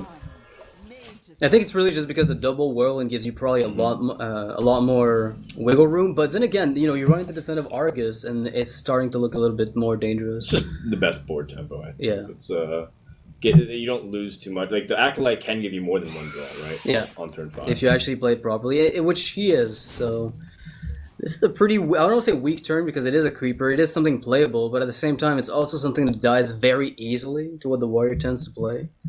Especially since it's been played before the weapon. Yeah, in the sort of mid to late turns of the game, Creeper can actually just be a liability because of how poorly it matches up against cards like Grim Patron and Acolyte of Pain. Well, do you play the Gnomish Inventor? I think the Death's Bite is too good to develop now that you have the Acolyte on turn 5 with something else to play, possibly even a Battle Rage pickup. It does trade with the board at the moment. That's what's tempting about it. Yeah. The Death Bite does prepare you better, and it plays around Defender of Argus. It does. Defender of Argus is one of the cards that Eloise could play on this board that would actually make her minions into real threats. And if Life Coach just played the Gnomish Inventor here, she could potentially actually contest his entire board with what she has in play. Well, let's see what Life Coach wants to do. He's still making up his mind, it seems. I like the Death's Bite a lot, but when do I not? I mean, it's kind of an easy play that just works well. It sets up the following turn too. You have Right. Acolyte, you can draw off of it, and you're still also playing around Defender of Argus. It plays around the most things effectively. That's what it essentially does. Yeah, I like Death's Bite there for sure. It's just it sets you up very powerfully for future turns. Does clear at least one of the small threats off the board, and it also, you could potentially enable card draw with Acolyte of Pain next turn as well. So, Creeper tap, or would you ever defend of Argus a 1 Creeper to attack into the... It's not very strong. Yeah. It's super weak, especially against the It Death's does, Bite. it does so little. The tap is so much more valuable. Oh, Doom speaking card of is tap, pretty decent, but there's no execute yet, so that's one thing. It That's might true. get picked up pretty quickly, though.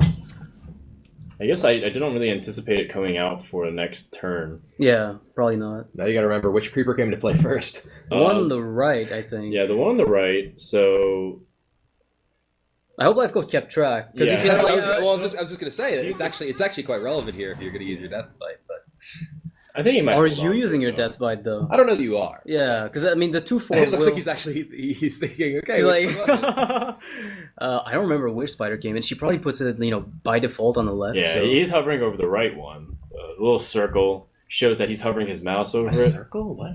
Well, it was a little Well, it's white, a little white border, yeah. outline. Oh. Yeah. Oh, there. I saw that one. Right. Left. You can see it sometimes. All right, so he's I'm just going to try colorblind, to man. pop He's it bored first. He's now. like, you know what? I'm not going to bother with this. Let him do it.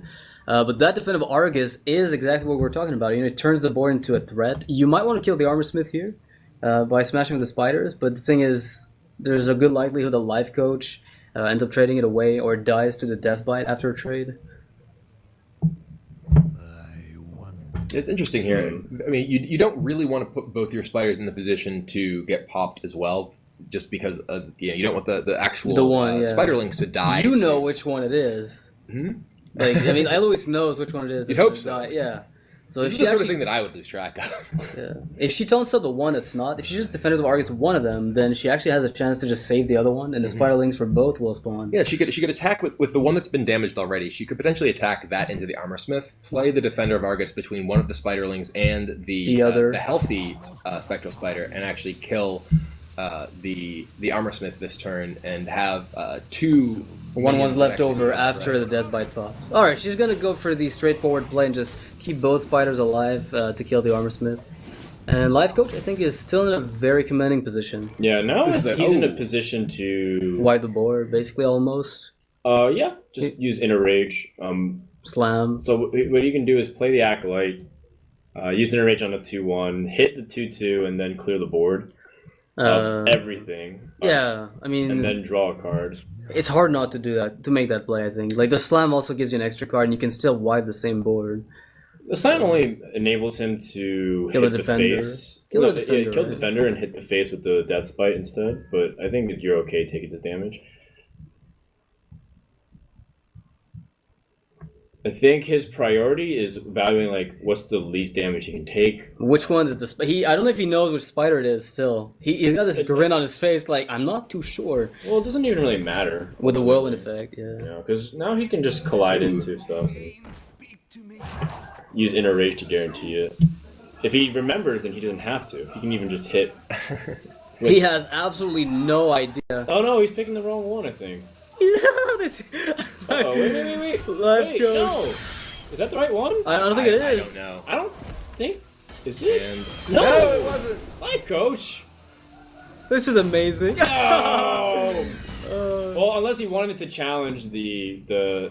No. Oh punish. my god, punish really hard Super here. punished. That's actually That's a crazy brutal punish. because not only does this spider get Wow, clear, but the egg's the name. Yeah, Yeah, it the egg survives. also gets The egg enabled. gets buffed. No. Oh, life coach.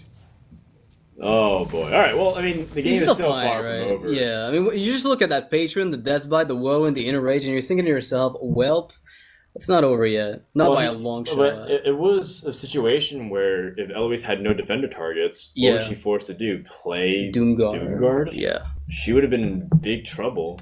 Or even tap with the egg, right? So that's what she would have to do.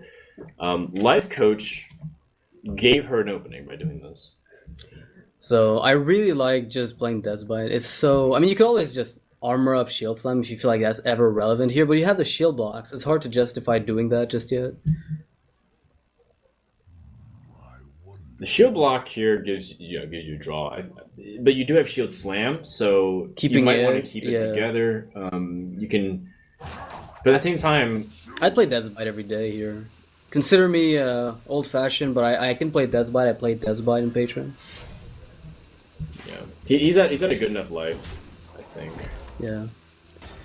especially with the shield block. As long as he didn't forget that he didn't have enough mana to shield slam, we're good. Oh wow, that's a pretty okay Warsong commander. Ooh, yeah, he's actually going to be going into turn 8 with the ability to actually just go off with these patrons. And this is the turns of the game where Zoo is in a lot of trouble. Yeah, look at the damage though. We're looking at like just from these two means we have 8, 9, 10 plus a Doomguard stacking on top for another 6. It looks like we're going to be sending in the Direwolf Alpha and connecting for a lot. Yeah, there's a lot of damage being dealt. Like the Doomguard hitting for 6 after this. So it puts up to 11. Yeah, puts him to 11 health. I think he's still gonna be fine just based on the hand that he's got. But Something slightly challenging is that a direwolf is what keeps the defender barges from copying the patrons, but Yeah. you can't prevent that because the direwolf alpha itself. Yeah.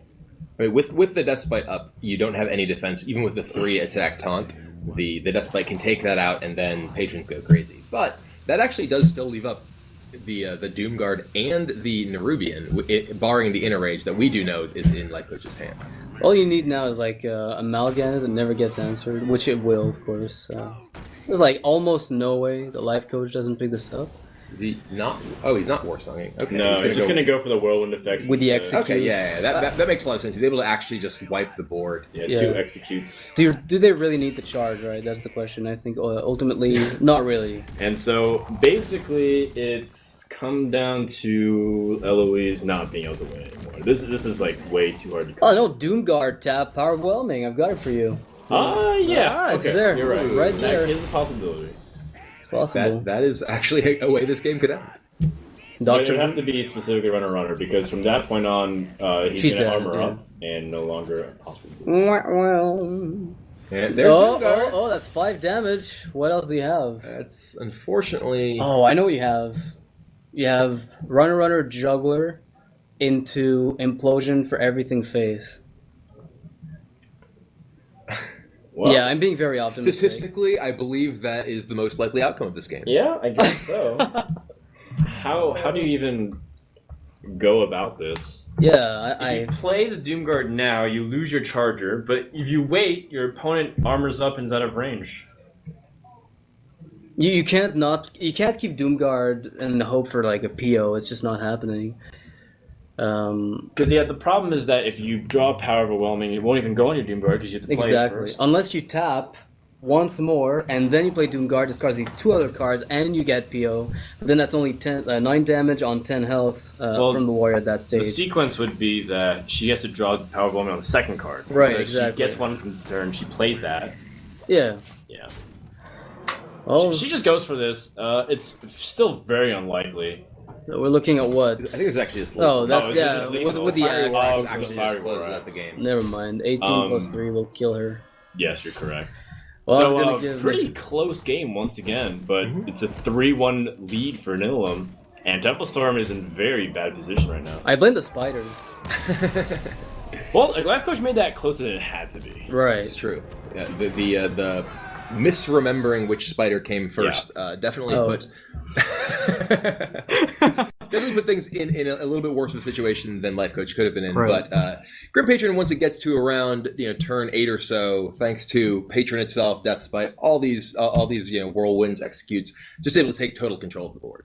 It's kind of hard to actually lose against the zoo once you get the patrons out. Like, they have no way to clear it. They'd have to play the old school Hellfires. Yeah, and the actual card Grim Patron is just so powerful in that matchup. Yeah, it wasn't even the Warsong in charge. Warsong wasn't even played. Yeah, it was just the patron itself that'll do it. Well, Gara is Still smiling. he's dying Still inside. smiling. Oh, no, maybe he's not. not. Now he's actually dead inside. Yeah, this is the Hiding behind the chair in disgrace. priest Temple of Storm. Oakus Might. Well, here's one thing that I can say. Before the league began, there was a bunch of people predicting how things would go, and a lot of people put Temple Storm to finish bottom bottom two.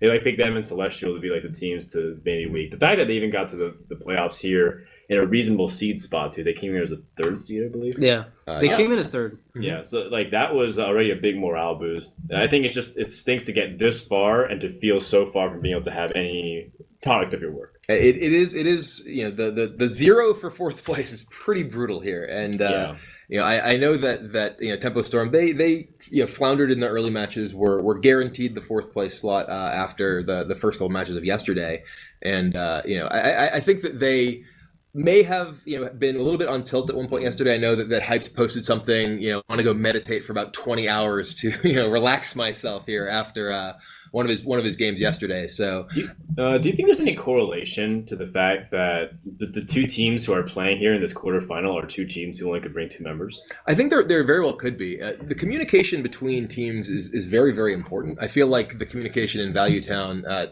both in the weeks leading up to the finale and during the regular season, was a big part of our success. We actually worked very, very well together, and were able to sort of work through things because of that. And I think that there are definitely problems when you're not necessarily communicating effectively with your teammates, and it is obviously harder when they're not only not here but in totally different time zones. Yeah, plus they don't all have a notebook. They don't all have It's a true. notebook. The notebook is true. key. The death note, so to speak. Oh, wow. What's going on? He writes down the name of his opponents and.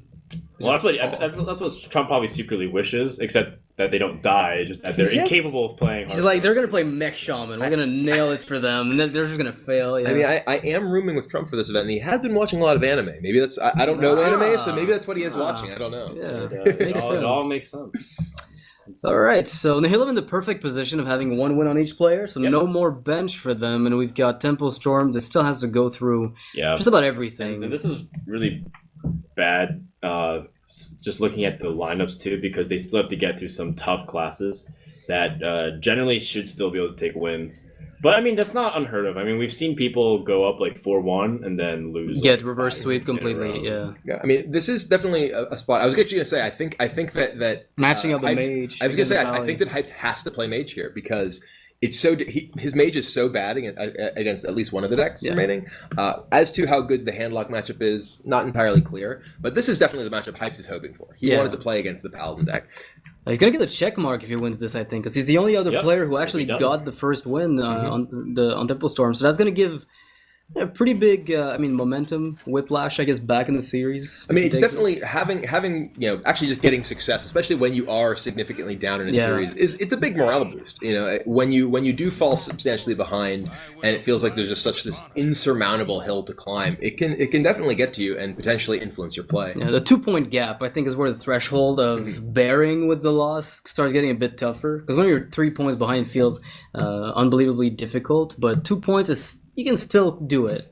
So if he gets this, he's going to be able to almost equalize. And Tice as well, or rather Hyped as well, just like Tice, has decided to play Freeze Mage. We saw absolutely no Freeze Mages in the seeding rounds of this tournament. And now, all of a sudden, Freeze Mage from both of these teams. Definitely an interesting adaptation. Crip believes that Freeze Mage completely dominates his deck. He says there's no The chance secret for ballot. I've actually watched multiple games where Crip has said I've never seen Something. I've never seen Freeze Mage lose to Paladin and then Freeze Mage lost to Paladin, and then the next time I was watching him casting Freeze Mage versus Paladin, he said I've never seen Freeze Mage lose to Paladin.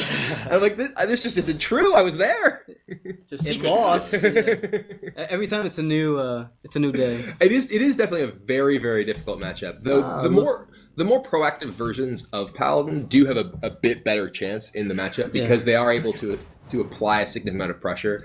The secrets themselves are actually extremely weak in this matchup. They're very, very combat oriented. So the Mysterious Challenger, while it's kind of a bomb in other matchups, here it's actually just not that. It's a fireball target that you have to ping afterwards, basically, once it comes back to life.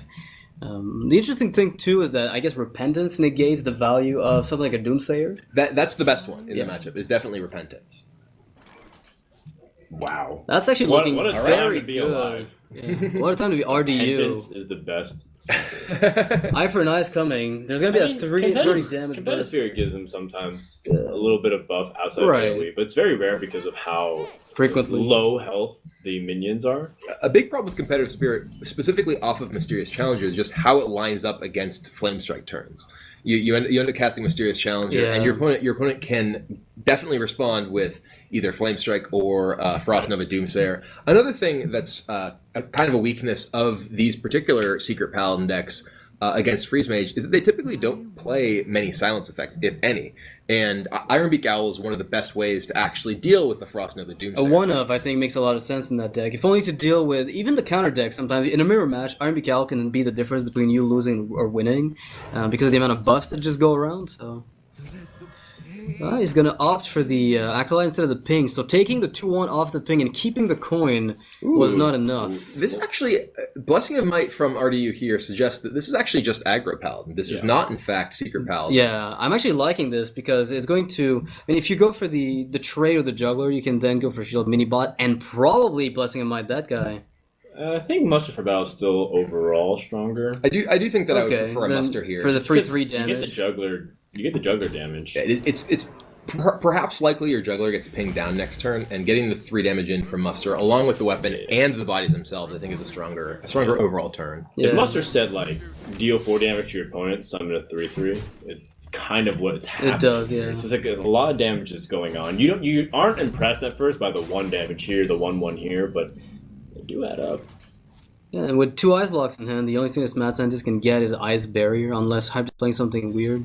The Nova's gonna buy him some time, if he picks up an AoE. He's gotta find Blizzard. Oh, though. there's Ice Barrier. Oh man, another Ice Barrier, and that's gonna be the end of this Mad Scientist's short life. Wow, This game might end very quickly. And as I said earlier, the more aggressive versions of Paladin are the ones Very that can well. actually. And this is definitely a very aggressive version here. We do see Mysterious Challenger come out of RDU, so he is playing, I suppose, just a version of Mysterious Challenger Paladin with a more aggressive bent, thanks to the Blessing of Might. Yeah, Thrall, if you're gonna Smork, do it right. Paladin knows best. And Hype, you see Hype sort of muttering to himself, kind of shaking his head a little bit here. This is kind of a nightmare scenario because this is exactly the matchup that he did want with his Freeze Mage deck, and he's not winning it. He is He's dead. way behind. If he plays Mad Scientist and Ping, he's dead. And he knows that. He knows that there's too many easy ways for his opponent to kill him. Yeah. Hail he Mary the actually Shredder. played a little greedy with the coin Acolyte. Yeah. Instead of trying to be proactive. I can understand why. And then the follow with the Arcane Intellect was just too much investment of damage. Yeah, he thought he had a lot more time than he actually did. I was a little surprised to see him Coin it out. Yeah. Well, specifically to actually cast the Arcane Intellect there rather than ping off the Juggler. Maybe he was too far behind, needed to find something like Doomsayer to go with Frost Nova. But here, I mean, he's basically done what he could, and now is facing actual just lethal next turn. Well, top deck the Doomsayer, and you can need still get a Doomsayer board off wipe. turn. That's pretty much it. But even then, you're like at a critical health level. So there's 16 damage on board. Actually, more than that with the Juggler coming out. So there's like 17. That's forcing Hype to have Doomsayer off the top, or another Nova to use with the Doomsayer afterwards. So it's going to be a little difficult, to say the least. If RDU actually plays Juggler plus Minibot, Yeah, that's... or even just Juggler plus Hero Power, yeah. he potentially puts Hype to a point that even if he does have Nova Doomsayer next turn, he actually can he just kill him with the weapon? No, not quite. Well, I think he's gonna be like 2 durability short, but he can find he's Consecration. 1 damage short if he Choose plays over Juggler. Champion, Consecration. There's a lot of outs in the deck. Any No, Charger. Maybe you just leave yeah. one room for a Charger minion in case you need to just go in if he goes for Nova Doomsayer. That's something. That's an argument you can actually make. I could see that. You just leave one room open. It's reasonable. Never mind. Yeah, he can't actually play Juggler or Minion. You can just get like one. Right. One hit. If you played Juggler and another minion, you'd actually put him to Ooh, that's not Doomsayer. Nova. the perfect draw. So his other option is to Frost Nova now and play Mad Scientist, and hope his opponent doesn't have Choose over Champion.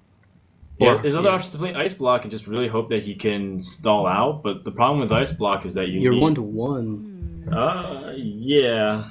You're down to 1 health. I mean, you have to find Iceberry off the top to go with the Nova, and then still he live still against has the weapon. the Dice Justice. Right. So you really need Iceberry on the second block or something. Yeah, I think you're overall just dead if you don't dies. know. He also dies even if that Shredder's Doomsayer. Like, because it still juggles to the face. Yeah, it's 1 hit. Yeah. So he's looking for that AOE or like a heal bot. He probably runs a heal bot. There's no way. But the thing is, the heal bot right now doesn't save him. This needs to draw a second Frost Nova. Okay, and he gets Blessing of Kings. Doesn't really do much. He can buff a minion so that way he can spread it out. Like he can buff his Knife Juggler, which is honestly You not buff the enemy's loot hoard and you smash unreasonable. yourself into it. Good BM. Yeah, it's still losable for RDU, but it's gonna be very really low weird. percentage chance. I think it's like a 3% chance or less for Hype to win. He has to hit 3 cards specifically of like Frost Nova, and then RDU has to miss like Consecration, Choose Silver, Cog Hammer. Yeah, even Hammer Brad. I mean, Hype actually can stall for multiple turns though. He has 2 Ice Blocks. I actually I'm not sold on attacking with this weapon. You'd keep it for. I think if your opponent gets up an Ice Block and you're able to get him to 1 and he can freeze your board, the weapon actually gives you the ability to kill him. I guess RDU does have Juggler and minions that can do the same thing, so it may not really matter. Well, I think Hype's thinking he has Flame Strike next turn. Now, here's a question: if you Flame Strike this board, you get to juggle from the Shredder. No, you do not. Okay. So it dies before the effect comes out. Because I feel like I've done stuff like that where it's like I clear with AoE, There but that have juggler like been- still pushes damage. Yeah, it happens like it's a. I think it's like Imp Gang boss. Hearthstone Science has something like that as an explanation. Like player priority, I think, might make it so some players get the trigger and others don't. Interesting. Still nothing you can do. You Yeah, want he to was, go for the he was Ice really Block. banking for Frost Nova. Blizzard actually doesn't help him because he still died at whatever Shredder drops. You have one more draw, He 2 more has to draws. Ice in Block fact. here. Yeah. And if he Ice Blocks, then I guess he plays Mad Scientist. No? Doomsayer. Man, Doomsayer would be pretty crazy, but it's just optimistic, to say the least, to expect that to work. Oh, more card draw, because why not? Now, Out of Flame Strike range? yeah, if he Flame Strikes, then he knows he dies to anything. Like, any little bit of damage, and this Divine Favor almost certainly will. Yeah, I mean, it's Blessing of Kings plus Divine Favor. Yeah, on a Knife Juggler. You Blessing of Kings, Flame Strike doesn't even kill it. Mm-hmm. Yep, and this looks like RDU is going for exactly that play. Hype's just sort of shaking his head. Yeah, this is Wow. not good at all. So, Oh, and Crip, Consecration too. if you Yeah, have... Crip, I hope you're watching. Yeah, I hope you're you're not- watching this, because not like- Kibler has something to say. Frost Nova wouldn't even keep him alive. To be fair, this is aggro Paladin, which definitely does have a different dynamic in the matchup than mid-range Paladin. Which is Definitely. much Yeah. less suited to actually pressure Right. nearly as hard. It's a very different list, but I have to get RDU's list. It reminds me of the first draft that he showed me back when we were playing on It's just Sky. like so interesting that RDU's playing like aggro only exclusively, and I think it has to do with the fact that Tyson, Life Life Coach are so not anti, or they're so like Not against aggro the idea of playing aggro. Generally speaking, like Life Coach refuses to play aggro. Just purists. The closest thing he has is the Mech Mage, but even then, it's more of a mid-range approach type of stuff.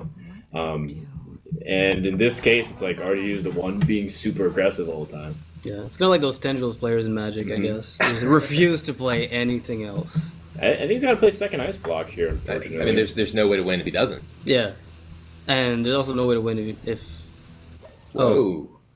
Oh, so he's hoping the juggler never does a juggle. Okay. No, Oh, he's gonna juggle once. Yeah. he's just gonna. So he's hoping he's giving room for his opponent to make a mistake by like attacking first. First, yeah. If he just juggles one time, then he wins. If he attacks in, then he gives him a small chance. Or you actually should just consecrate. Yeah, just consecration and pass. Okay. And there it is. Okay, so that's gonna wrap up the game here. Hyped ends up dropping the Freeze Mage versus Paladin. This is rough. Starting to get pretty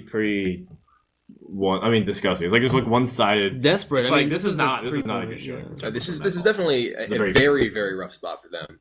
They need to really come into a serious late night rally here and pick up a couple of wins in a row, because they have, I believe, Tice's Druid and Life Coach's Warlock left to go through, and they have to basically try to beat Handlock from Life Coach, which is actually like a Handlock specialist. And those are the two of those. That's their signature decks. Right. If I pin somebody to play Druid, if I want someone to play Druid for me, it's gonna be Tice. So.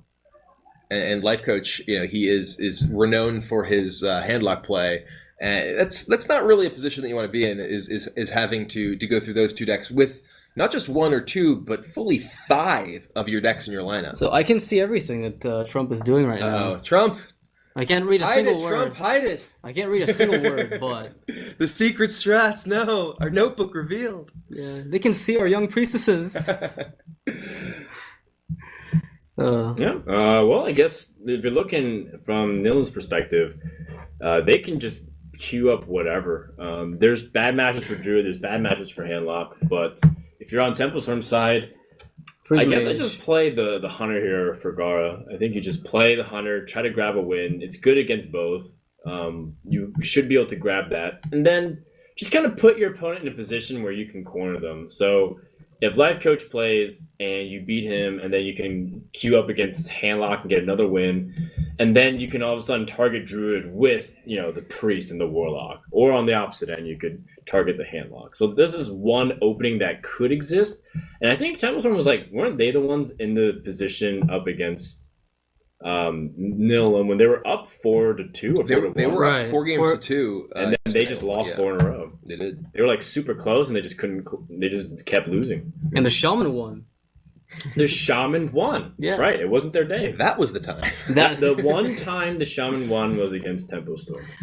Yeah, that's actually a pretty big feat. I'm pretty happy that Nihilum decided to change their game plan, because they kept saying, Shaman is fine, Shaman is good, but apparently going into the second phase, they figured out it wasn't as good maybe as Hunter. Maybe it's good, but not as good. The interesting thing is, if someone played Mech Shaman against Nihilum's current lineup, it would actually be an excellent deck. Yeah. Because they have Handlock and Freeze Mage and Druid, all of which, and Patron, all of which are actually favorable matchups for Mech Shaman. Yeah, but the fiasco probably gave everyone, not just RD, but everyone PTSD, where you will never play Mech Shaman again in your life. Well, it's interesting because going into the second phase, you need to think about what are the implications of what has performed well so far, what people are likely to bring, and what sort of steps beyond that. It's like, okay, well, if this is what people are playing now, then what do people anticipate, and what do we think they're going to bring? And it's another one of those sort of leveling situations. It's like, okay, well, if we anticipate people playing Handlock and Freeze Mage because of the performance of decks that they're strung against, maybe a deck like Mech Shaman is a good choice. Yeah, it would have been actually pretty sick to see Gara bring that.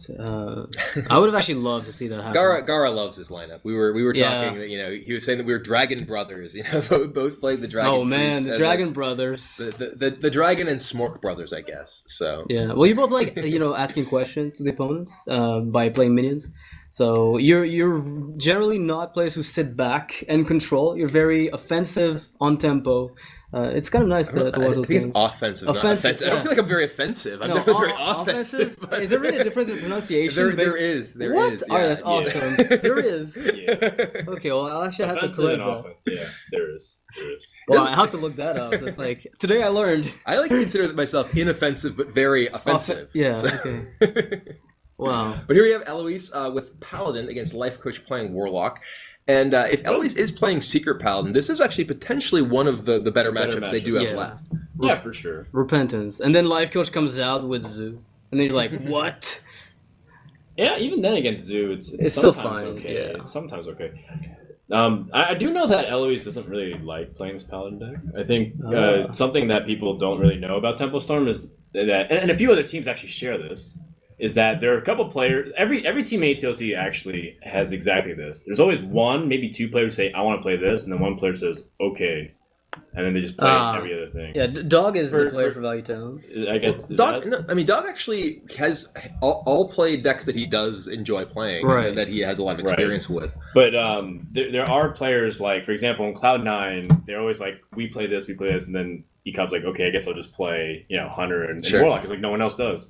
And then on Temple Storm, Hyped and Gar are very resolute because I think, as from what I was told in discussions, Eloise was going to play Mage today, and then Hype's like, no, I'm playing Mage. So she's I'm like, playing I guess I'm just playing Paladin and Interesting. Warlock. And Warlock, I guess that there's nothing else to bring. I mean, that is one of the things that can come with not necessarily having that in-person communication where you're able to plan things out. I mean, when we finished our match, or didn't actually finish our match, when we were through our delayed match yesterday, I went to dinner with Dog and Trump, and we sat down and for several hours discussed our options of what we thought we should do with our lineup for the second phase. Well, this should not surprise anybody. The Molten Giant signifies that it's handlock. It could be a demon handlock. It could be a demon handlock. Yeah, I've seen the Life Coach play a bit of that, but I'd be surprised. He really likes the Mountain Giant version of handlock. I remember him running a Mountain Giant Demon Handlock. I don't remember what the cuts were, but it was just a really top-heavy. I don't know if you can call it 4-mana 8/8 top-heavy. It involved a lot of big things. Right. One of the interesting things about the regular season of ATLC was the fact that Life Coach pretty much brought handlock every single week, but brought a different version of handlock just about every week. He did that in multiple leagues, yeah. Yeah, I mean, sometimes he would have demon handlock, sometimes he would have more traditional handlock, sometimes he would have handlock with Ragnaros, sometimes he would have Jaraxxus. There we go. And there is a Void Caller, so it does look like demon handlock from a Life Coach here. And Eloise plays the Shielded Mini-Bot. Anticipating the Dark Bomb. Yeah, more defensive approach here. It does lose out some damage, assuming Life Coach didn't have the response, but generally handlocks do. That's kind of what the deck does best. Yeah, and he's very well versed in what kind of deck he's facing at the same time. Yeah, I just wonder though how much practice really these people have been able to have against Secret Paladin, considering how recent it is. They can't possibly have as much experience playing against it than say Zoo. Maybe it plays a little bit the same, in a way. It's interesting that she's choosing to play Repentance here. I think it's the time for the turn 4 drop that would usually come at opponent. It is probably the only Repentance in the deck, so timing it could be something that's key, because Mysterious Challenger won't be pulling it if that's the only secret. So Eloise really wants to go for this. Instead of coining out Shredder, she wants to go for Shredder next turn and then coin out Mysterious Challenger. It looks like her goal is likely because Life Coach did Life Tap and then Life Tap. She's looking to potentially stop the Mountain Giant this turn, which could come down in turn 4 as an 8/8 and be a serious threat to her board if it weren't for that Repentance. Even a Drake is annoying. I mean, we're talking about a really, like a 4/10. So, I mean, the Void Caller here, if there was a Mal'Ganis, would be a great drop. But there isn't, so it's going to be a little more difficult to justify. Do you have Watcher, Dark Bomb, or... The problem with the Void Caller here is it doesn't make sense right now. There's no demons to actually back it up. There had to be a Mal'Ganis to make that play ever. You don't want to take too much damage, so he might realistically play Watcher and Dark Bomb. If he feels greedy, he can tap in Dark Bomb. Oh, he's going the greediest! The greediest play. Repentance does end up being okay, considering that that's like the least problematic target. Yeah. That he doesn't really matter. So Eloise, I mean, I've seen some of these Paladin decks run Equality, but they're very few and far between. That would be almost necessary, because when the double Molten comes out, unless she plays around it perfectly, there's going to be a big issue. Well, I assume that Eloise is going to play a Shredder. She has two options to do that, or to juggle twice. Yeah. I guess you could justify Choose over Champion, because it would also threaten whatever comes out the following turn. And then Mysterious Challenger is much more secure. Yeah, I like the coins challenge on 5, maybe, depending on what comes out. I mean, I think that the Paladin Shredder here is probably your strongest play overall. You do get a chance to juggle the Watcher down, and you also actually have a board that's pretty resilient to a Hellfire. You've got to be worried about board clear effects from the handlock, and having both the shielded minibot and the Shredder. The Shredder is a nice combination, particularly with the Avenge. Looks like Eloise decides to get her best chance to take down the Ancient Watcher with juggles and just goes for the face there. Still a sticky board though, right? Like, yeah, no, I mean, even a Hellfire here is actually not that bad for her. She does get an Avenge on one of those mini-bots. Both of them survive, leaving her with seven power in play. Oh, yeah, I guess because the Avenge is there, and if this 1/1 goes down, it has 2 Divine Shield targets that go buff. Exactly. So that's really annoying. Yeah, and if it buffs the Juggler, then how do you deal with 4 health? That's another thing too. Well, Life Coach is in a similar situation as Hype was the previous game against the Paladin.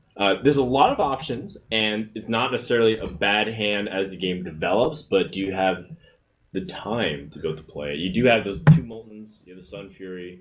Is Healbot ever good just to stall 1 turn before you can actually develop those options? Not really, because then you're still...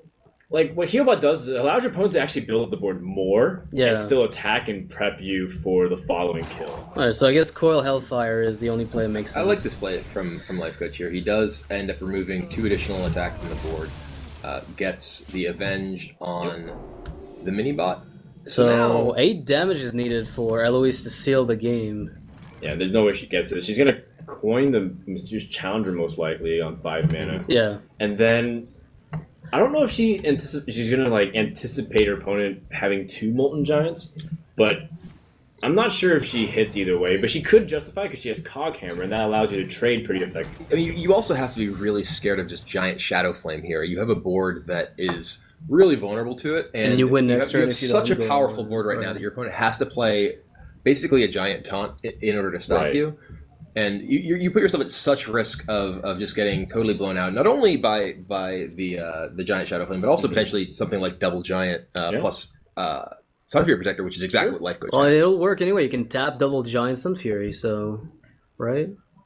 Is that true? That actually is. That actually he does have, because he was exactly 13. Yeah, life tap reduces him to 1. He can leave him with 4 mana, and he could even Dark Bomb himself, and then that brings him down to 10, so he has 2 floating mana.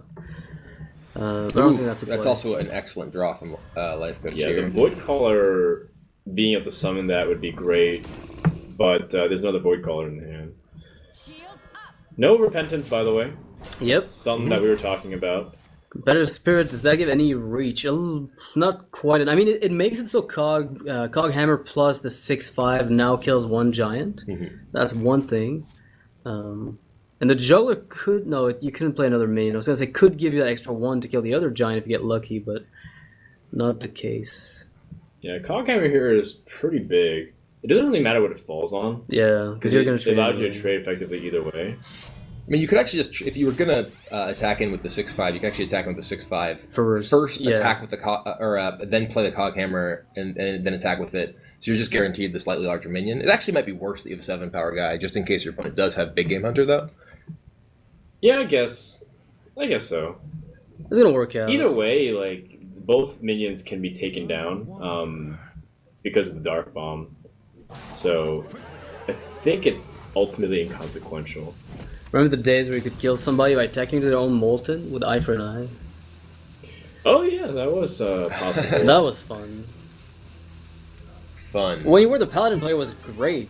You could Holy Wrath yourself just for the lulz. Yeah, and now there's, of course, there's more complicated stuff going on because of those other secrets. Noble Sacrifice will absorb the first hit from the Sun Fury Protector, and then it buffs another target. It might buff the target your giant collides into, and there's just like all these little small nuances that ends up being very bad. And the worst part of it all is that there's no taunts. So even the Void Callers that can come out, you can't really taunt and force a trade into it. The Dark Bomb first does mean that Life Coach has full information about how the Avenge will land before making attacking choices.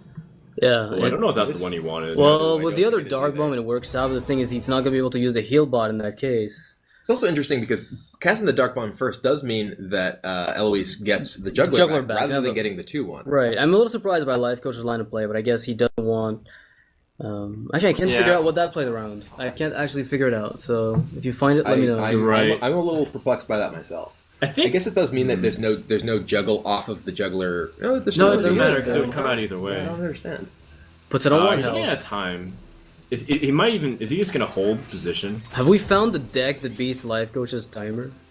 Well, the secrets are pretty complicated.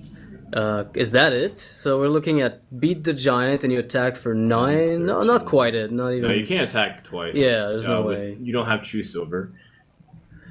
The fact that the Monsieur Challenger doesn't die to this is pretty significant. Yeah. So you can get past the giant. I think you can afford to take the damage. I don't really think that. I guess you're really afraid of Big Game Hunter, but wouldn't your opponent have played that already? Yeah, but if you top deck it, it creates the big swing that you avoided. So again, the way to play around Big Game Hunter is to cast a 10-9 in against the giant and then trade down the board. But that's so vulnerable to any kind of removal. Exactly. I mean, even a Mortal Coil. I don't know if we've seen both Mortal Coils. We've seen one of them. And he has another Dark Bomb in hand, so it's he will deal with that. And you miss the damage to the face.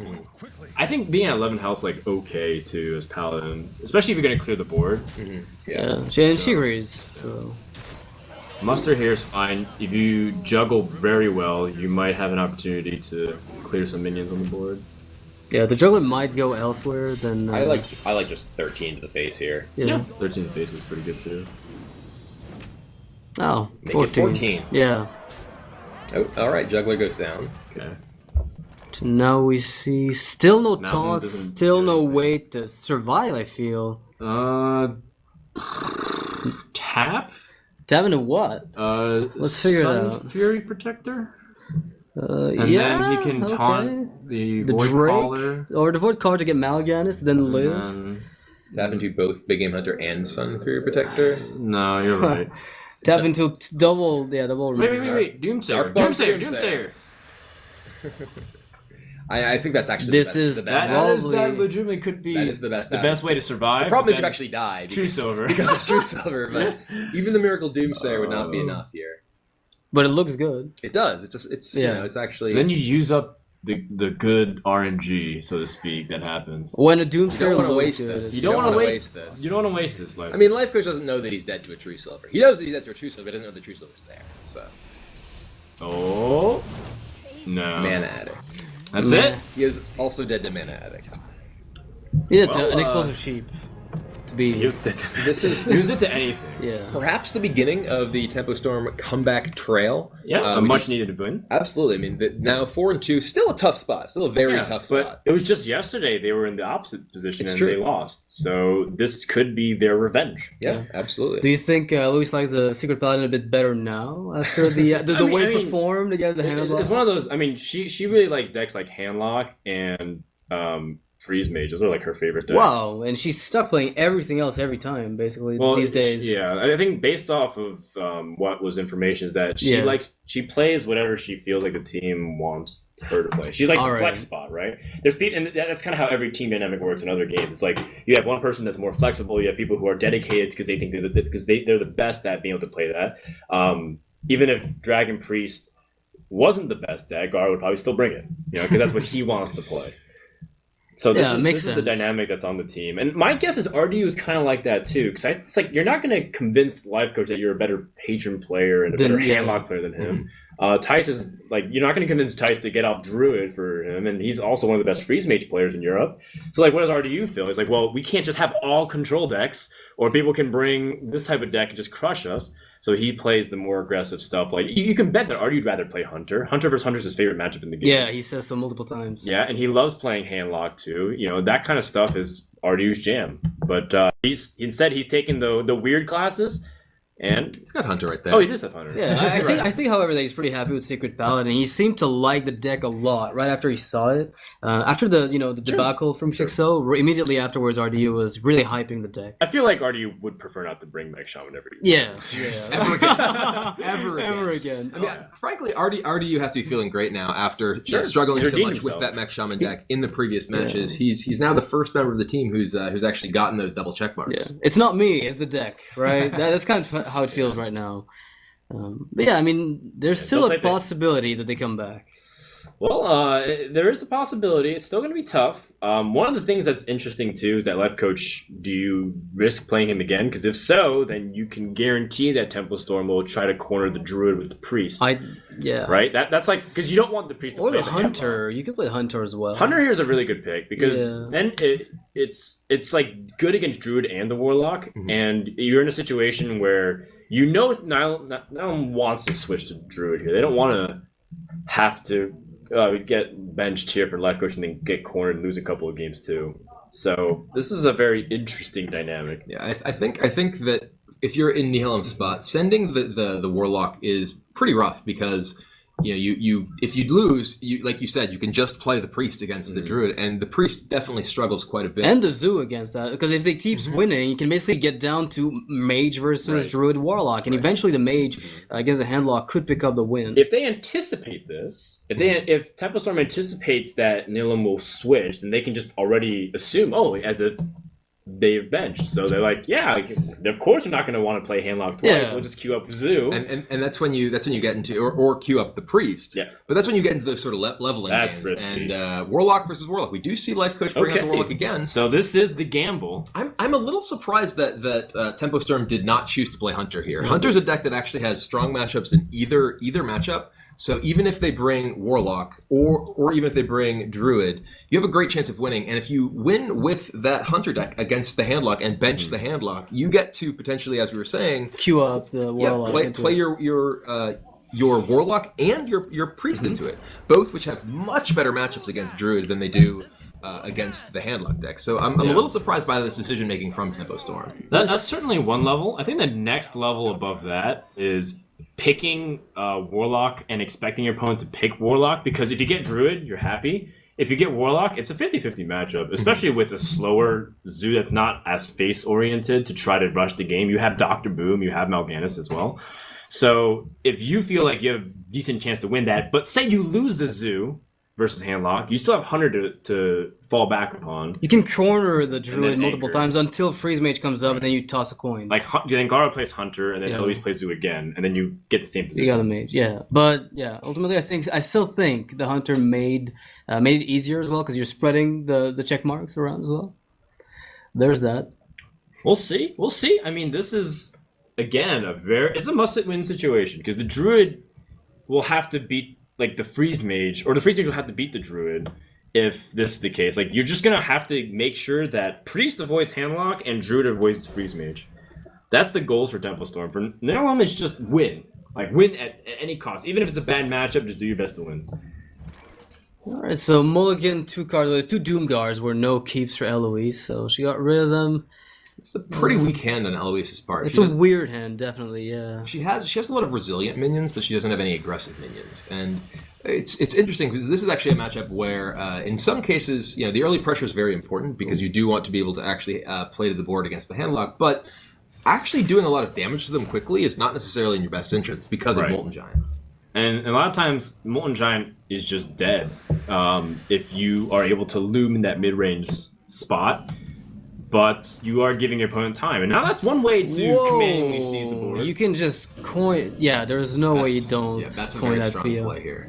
Well, she doesn't coin agree PO why not. because BGH would actually punish it. Never mind. There's too much all-in on it with a coin. And again, the rush is not to kill them immediately. It's the fact that you have... something on the board. You have something on the board. You're looming to threaten whatever comes out here. Like, Mountain Giant is not actually that big of a deal. If Implosion hits for 4 is even better, but not by much. I mean, PO is a really safe play. It just kind of... I mean, Power Overwhelming and the Imp-Gang boss, or even Implosion Imp-Gang boss, or Implosion. Oh, into Power Overwhelm your... Yeah. No. It's all reasonable. Everything's weird. Yeah, I guess like trading the Nerubian egg is fine. I mean, you did get the health transferred over to the 3/5, and you were gonna have to address that the giant eventually. I can anticipate that she wants to really hold on to implosion post AOE, and Life Coach is going to be looking for that. He's in an awkward spot once again, having Void Caller with no demons, and it feels like Life Coach always has options in the early game, but they're not very good. And I kind of feel bad because it just seems like Handlock is hitting its very weird inconsistency. Yeah, usually it's one of the usually decks it's that one is of the most most consistent Yeah. because of how often it draws. One of the things that he just hasn't seen is Twilight Drake. We've seen one, but he didn't never played it. Not in the early game. Yeah, Which definitely not.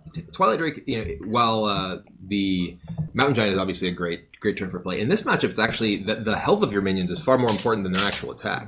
Having a 4/10 Twilight Drake on turn 4 against Zoo, other than against Iron Beak Right, Owl being specifically, an example that's very niche. yeah, it's actually better for you because it's able to kill more minions while surviving itself with its larger body. Right.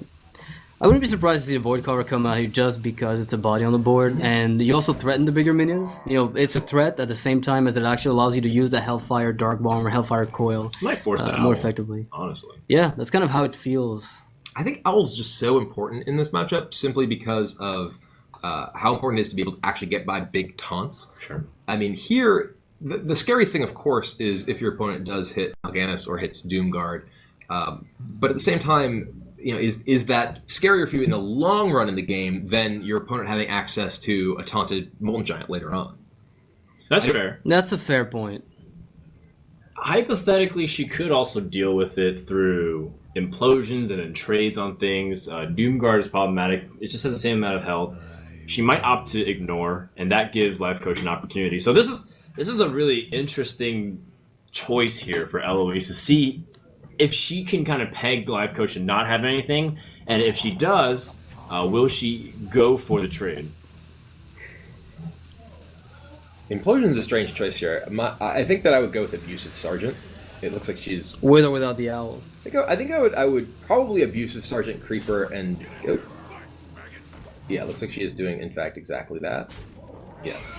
Wow, she calls it, and there's nothing that comes out on the other side. Life Coach's bluff was called. Well, I mean, that's one of the things that against Yeah. these demon handlock decks, there aren't that many demons. There aren't actually that many threats true. that can come off of a Void Caller, and particularly when you're playing a matchup like this that can be so clutch in terms of your ability to need to deal with certain threats. I think that Eloise is totally correct to actually save that Owl. That was a very... I mean, the saving the Owl was great move. Absolutely. But Owl, to be able Owl's to one of make the- that call, not ignore and just like attack face and be aggressive. I disagree with her ordering. I probably would have attacked that first to figure out what Right. happened. But I I think guess she's if there an- was a Mal'Ganis, maybe that's actually worse. So maybe that was actually just great.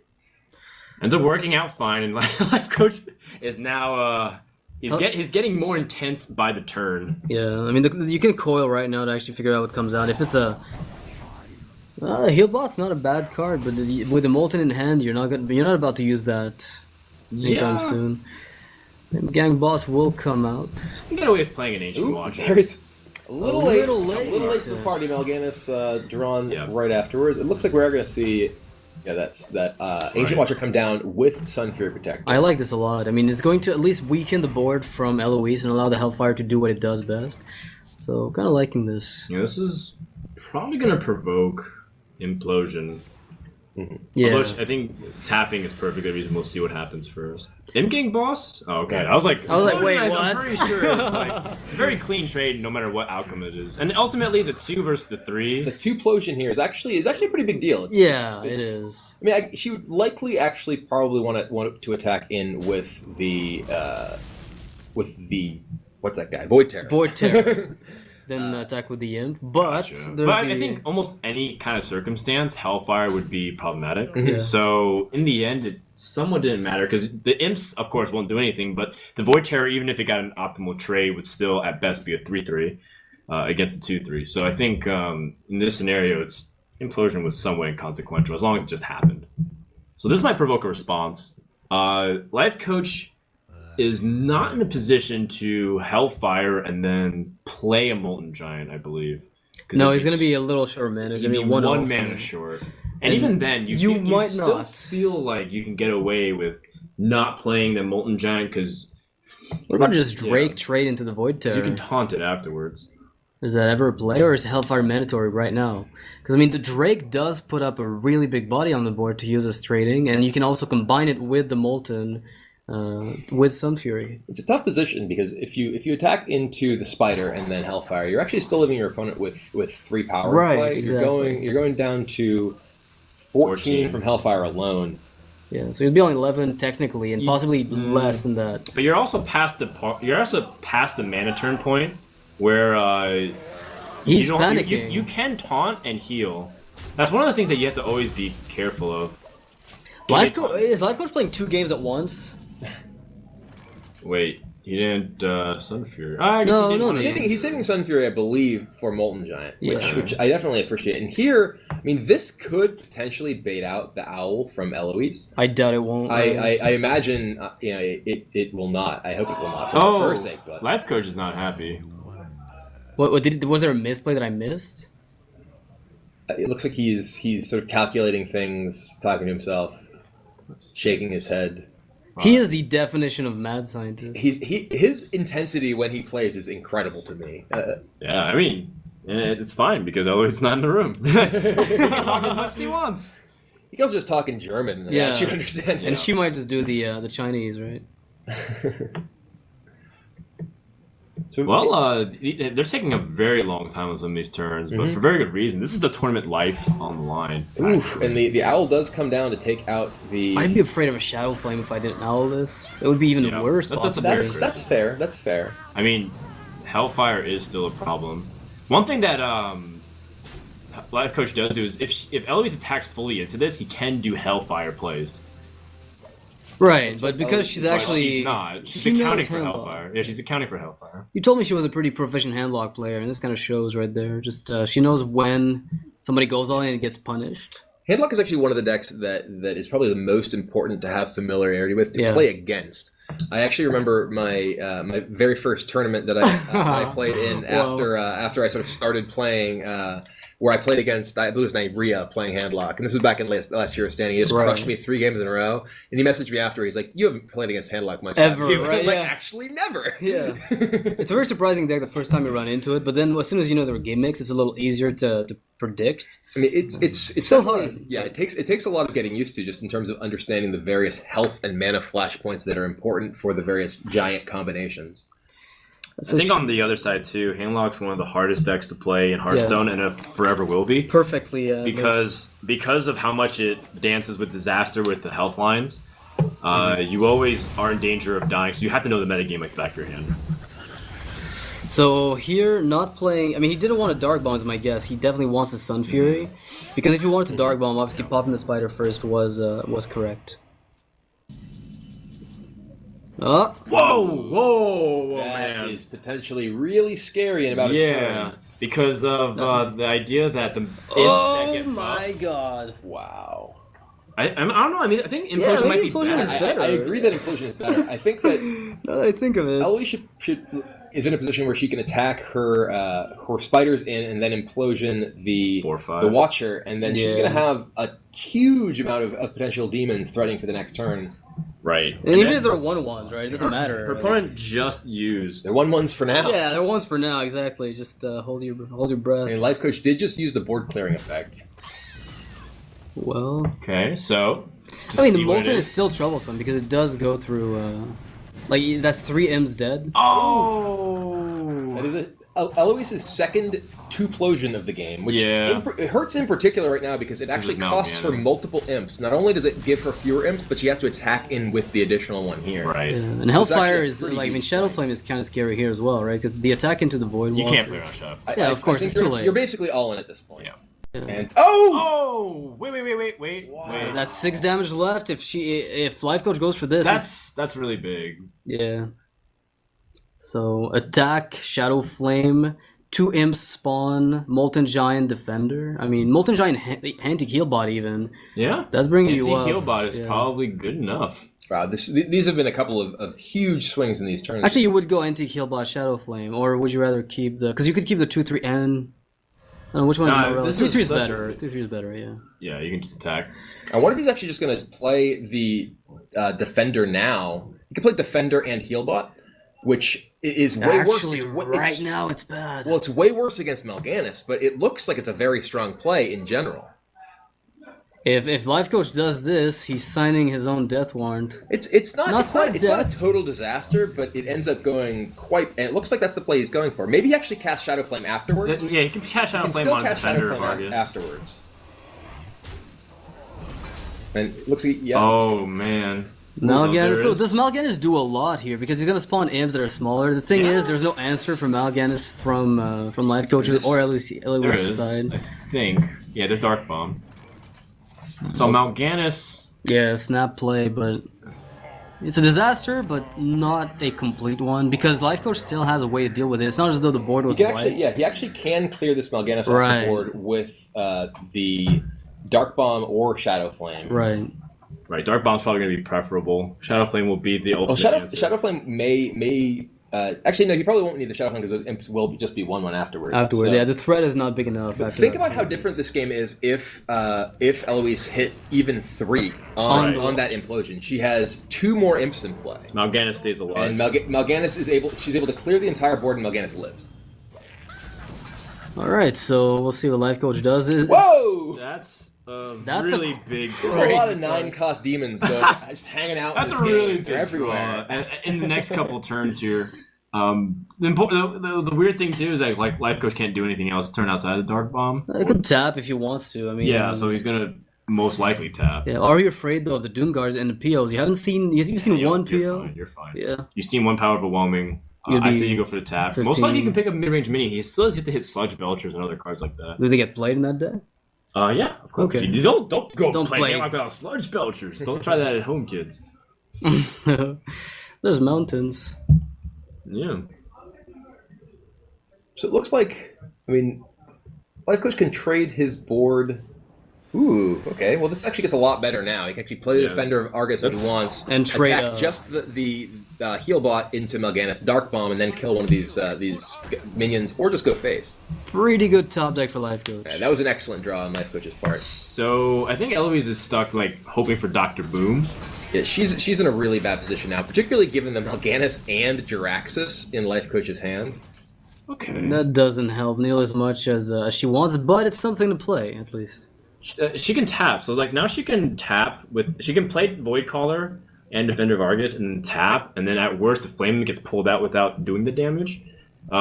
Before, like you're always worried about making sure that you can have board presence here and without losing too much, but. Does that change your turn at all? It's okay. Probably not, because it's just gonna die most likely if you play it, so you could keep it for the following turn.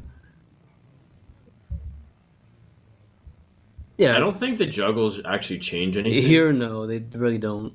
The only thing that because the Void Caller doesn't really pull out anything else of notoriety, because Doomguard can just be played from the hand. As a top deck. The only exception is if Doomguard gets tapped into Dr. Boom, for example. So this is her best chance, but this is where just keeping the Shadow Flame is just so big in potential, because like even though Eloise might build the board up with smaller minions, he always has the final trump card. Mm-hmm. They play Jiraxis here. Or is that too weak? Because you have Mal'Ganis coming up, you have the Infernals for the Shadow Flames, you can clean up pretty much everything after this point. Whereas Mal'Ganis is just straight up better. Yeah, he thinks Mal'Ganis is better. How do you deal 7 damage through the taunts? Like 10 damage Eloise needs to get before she can even hit face ever again. Yeah, she's gonna have to tap. I think the Mal'Ganis represents a win. Like it's like a game. It's a win condition, right? It's still possible though. We're looking at like if you use the juggler with play out the hand. It's actually possibly going to clean up the board completely. I think the juggles hit perfectly. Well, in the best case scenario, it isolates Mal'Ganis, so that way you can't like if he Shadow Flames, he has to commit Mal'Ganis to it, right? Or Mal'Ganis has to get through the taunts. As long as it doesn't hit the face, right? Mal'Ganis for 1. Yeah, as long as it doesn't hit the face. I think you want to trade in here, and now you want to play another minion. Waywalker on the outside to try and shoot Mal'Ganis. 1 on each. Oh! Free flame him. Wow! No damage. It juggles on the 2/1. Yeah. Yeah. Wait, one more juggle. Oh! Sniper juggler there. The board is gone, but hey. I mean, Life Coach does still have a very powerful Yeah, hand yeah. here. He has Lord Jiraxxus as well as Twilight Drake plus Shadow Flame. The Jiraxxus is not good here. It's only good as a way to secure his win. Oof. So he can Shadow Flame this. Yeah, I like the Shadow Flame. But if Eloise grabs some kind of board with Doomguard or with Dr. Boom, and she has a tap to get there. Yeah. No? Power Overwhelming. And then... Dr. Oh, Boom! wow! I mean, the Dr. Boom is such a big deal because And the Power Life Coach doesn't Overwhelming- have it. He doesn't have any Big Game Hunter. Or does he? Oh my god! Right back at you! There's 2 damage, plus the 4, the Power Overwhelming is Doomguard 6. could seal this. Doomguard could seal it. Hypothetically speaking. Hypothetically, Doomguard could do that. That's pretty good. if he Actually, gets Doomguard. into a Doomguard. You see Eloise... Oh my god! What? The Doomguard arrives! Is that lethal? I don't know. I think it might be. I don't do math. That's it. That's enough That was damage. a game! What a crazy game! Exactly. That was lethal. exact lethal. That was one of Are the you kidding craziest me? games of Hearthstone that I have ever seen. There were so many huge swings back and forth. Wow. Oh my god! Look at the crowd there. They're just in shock. Yeah. Absolute shock. Even Wreckful's smiling. When is he not? Yeah, wife coach is dead. That was wow. That was a broken my man. He's a goodness. broken man. that was an amazing end. And now Life Coach is wild. benched. He's benched. Now Life Coach is that's benched. right. It is huge. So now Druid is cornered, Mhm. and then you can go ahead and avoid anything that the the Warlock is really good at, like the Priest. You can play Priest now, and it's your best chance to get a win is against the Druid deck. And a lot of people traditionally have felt like Druid was a bad matchup for Priest. yeah. But the modern, as we were saying earlier, the modern Dragon Druid decks are really about playing a lot of Yeah. oversized minions early, and that's exactly what Druid struggles with. Oh no, Life Coach. He was Life supposed to Coach walk on to the deck. bench, but I think he needs a walk after that because a lot of the way the sequences was just like 1 damage here, 1 damage there. The way the juggles happened, the way the implosions happened. There was a lot of good and bad beats on both sides, and ultimately what came down to it was being able to hit that Doomguard on the final tap. And killing the 2-1 with that last juggle was... I don't know. there That was. there My were- heart there was were beating just- like crazy. I can't even imagine what's going through the players, and that brings Temple Storm really back into it. Like you Life said. Coach wants nothing to do with this bench, but he's gonna have to sit there. It's the rule, Life Coach. Just for 5 seconds, Life Coach. Wait for the camera to cut away, and then you can leave. Make it more comfortable. You got a pillow. It's actually the cry-in. Okay, yeah, and he's gone. He's gone, guys. It's a metaphor. It's a metaphor. Everyone's like, "No, I didn't follow the rules." That was incredible. That was just an unbelievable series of events that we just saw at the end of And that the game. odds were getting pretty... Like, the thing is, it looks crazy because it's runner, but the thing is, at this stage, both players had a really small Yeah, deck. there was left. like 10 cards or less. So it was basically like every draw was like a 25% or And both like players- something along those both players are lines. drawing 2 cards a turn with life staff. So I mean, you will end up being able to dig pretty deep into your deck and find those things. But I mean, just the timing of it was like Dr. Boom off the top, Big Game Hunter off the top. I think the only thing that could have made it crazier, because we hit like a 9.8 out of 10 in terms of the wildness Missing the there, Boombot. was the Boombot Yeah. killing itself with Power Overwhelming and then Hitting the Like, face, no yeah, abusive yeah. sergeant. we needed one more point. Actually, there's a level beyond that. You hit your opponent's Boombot, which hits your Boombot, and you hit the opponent's face for lethal. Yeah. What a roller coaster of emotion. Yeah, that was really an outrageous. I thought outrageous Life Coach game. was stabilized very comfortably. Now Gar's likely to just queue up his 2 decks into this, and then Dice will probably end up possibly winning against Hype, but then that leaves Life Coach with Handlock against Freeze Mage. It's a deck that's kind of clunky to deal with, I find. Sometimes, if they tap too much, they can overextend into death. Yeah. But Mal'Ganis is, again, a really good lifesaver. Eloise is done for the day, so that means that it's just Gara and Hyped here at the house. Actually, all the remote players can take a break. Yeah, they can just go to. Yeah. I mean, they can't go to bed. There's more matches to Yeah, play. take a nap. Well, for one of them. For one of them, there's a match. It's For true, the other it's one, true. they're just going to have to call it a night. They can take a nap. It's risky, to say the least. There's no one there to Would check you it. even be able to? Right? Like, just like 10,000 No, not bucks? after that. I There's a lot of couldn't. I adrenaline. couldn't sleep last night at all. Like I was just wired, all night, and yeah. Yeah. And here we have exactly what we expected. We see Gara queuing the priest up now that he can No dodge the choice. handlock into Theis's druid. But if Dice wins this, the Handlock is going to have a bit of an easier time against the Priest, Oh, right? definitely. Like, it's going to be a lot faster to win against Priest than it is going to be, like, against a Mage deck, for instance. I don't know, Dice... He's a good Druid player. He always draws the ramp. I mean, this is certainly not an unwinnable. I mean, there's no unwinnable matchup for Druid really. When I played against Tice in the Priest versus Druid matchup the other day, he just played Dr. Boom in turn 3, and I died. Yeah, That's true. That is one way for Druid to seize the board. And we've seen Gar also has some awkward draws, right? Like last game with the Priest, he didn't have a minion to play till turn 5. Yeah, I mean, it's true. I mean, any deck can have awkward draws. Druid is one that tends to be more prone to it due to the higher concentration of high-cost minions, thanks to the fact that it has so much mana ramp. And there's also the opposite problem. Sometimes you just draw a bunch of mana ramp and nothing to do with it. Darnassus made this both better and worse. It's true. Right? It polarized the draws even further. Yeah, it made it so you are more likely to have mana ramp, but you're also more likely to have all mana ramp. And here, these opening hands are pretty poor for both players. Yeah, you kind of want to mulligan everything away, then it's a matter of hitting the right card. Would you throw the Shredder if there's possibility that you pick up Wild Growth or Innervate? Or are you as likely to get another Shredder afterwards? I don't know. I think if I'm in Tice's position, I recognize that it's extremely important for me to actually get on the board quickly because you're playing a Druid deck that doesn't really have the ability to come back from behind. And Priest is a deck, Dragon Priest particularly, that can snowball incredibly hard if you give it an advantage. Thanks to the Priest hero power being able to preserve your minions' health once they get into combat.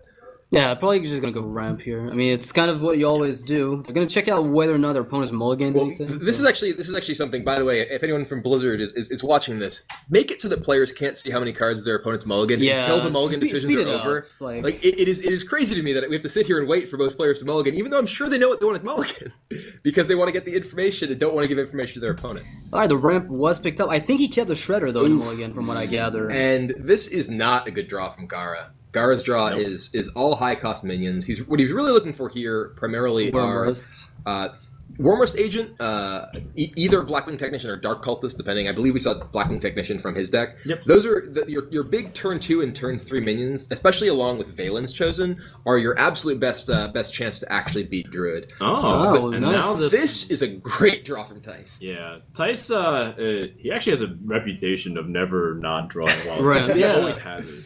I don't know what's up with that, by the way. It's actually like the Fire War active dice. Yeah, it's weird, but it's very effective. Dogs on the other side, right? Yeah. Yeah, I guess it's supposed to be Dog there's a dog kind of druid, and then there's a Tice kind of druid. And then there's the The Gar type of priest.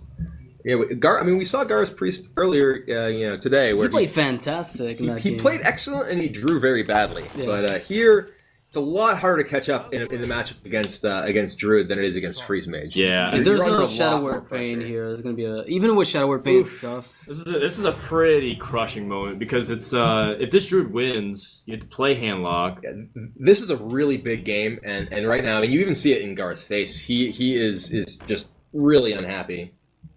So his hope is that he forces a hero power out of his opponent. Yeah, and if he does, then that's gonna slow down the turn 5 play. There's also the possibility of getting Valen's Chosen on the back of this. If you do, I mean, you can always. Guard pitched He's gonna everything. charge. Oh man. He doesn't want his opponent to draw cards, but he pitched everything. He even pitched his Twilight Guardian, which would have Right. been okay. He still has something to do though.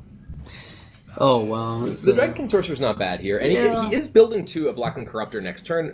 Because Tice did choose to cat form that Druid, He's gonna have to hero power down with a swipe, the 3/5 to keep his board alive. The Blackwing Corruptor is pretty big to fight back onto the board. yeah, Corruptor here is actually a pretty big deal, and I'm actually somewhat surprised that Tice did choose to cat form attack it rather than just go bear form, because it does Yeah. open it up to Blackwing Corruptor, which is one of the few ways that Gara can actually get back into this game. And the 4/6, I mean, the only drawback, I guess, is that Valen's Chosen and Blackwing Corruptor would have done it, but that's the thing, it's a combination of both. Yeah, he's really afraid of Valen's Chosen. That's like the big thing. Yeah. Given that Gara did basically do nothing for the first bunch of turns, it is reasonable to suspect that he might have a Valen's Chosen in his hand. So that's No Dr. Boom for you, says Gara. You can kill my minion, but no Dr. Boom nonetheless.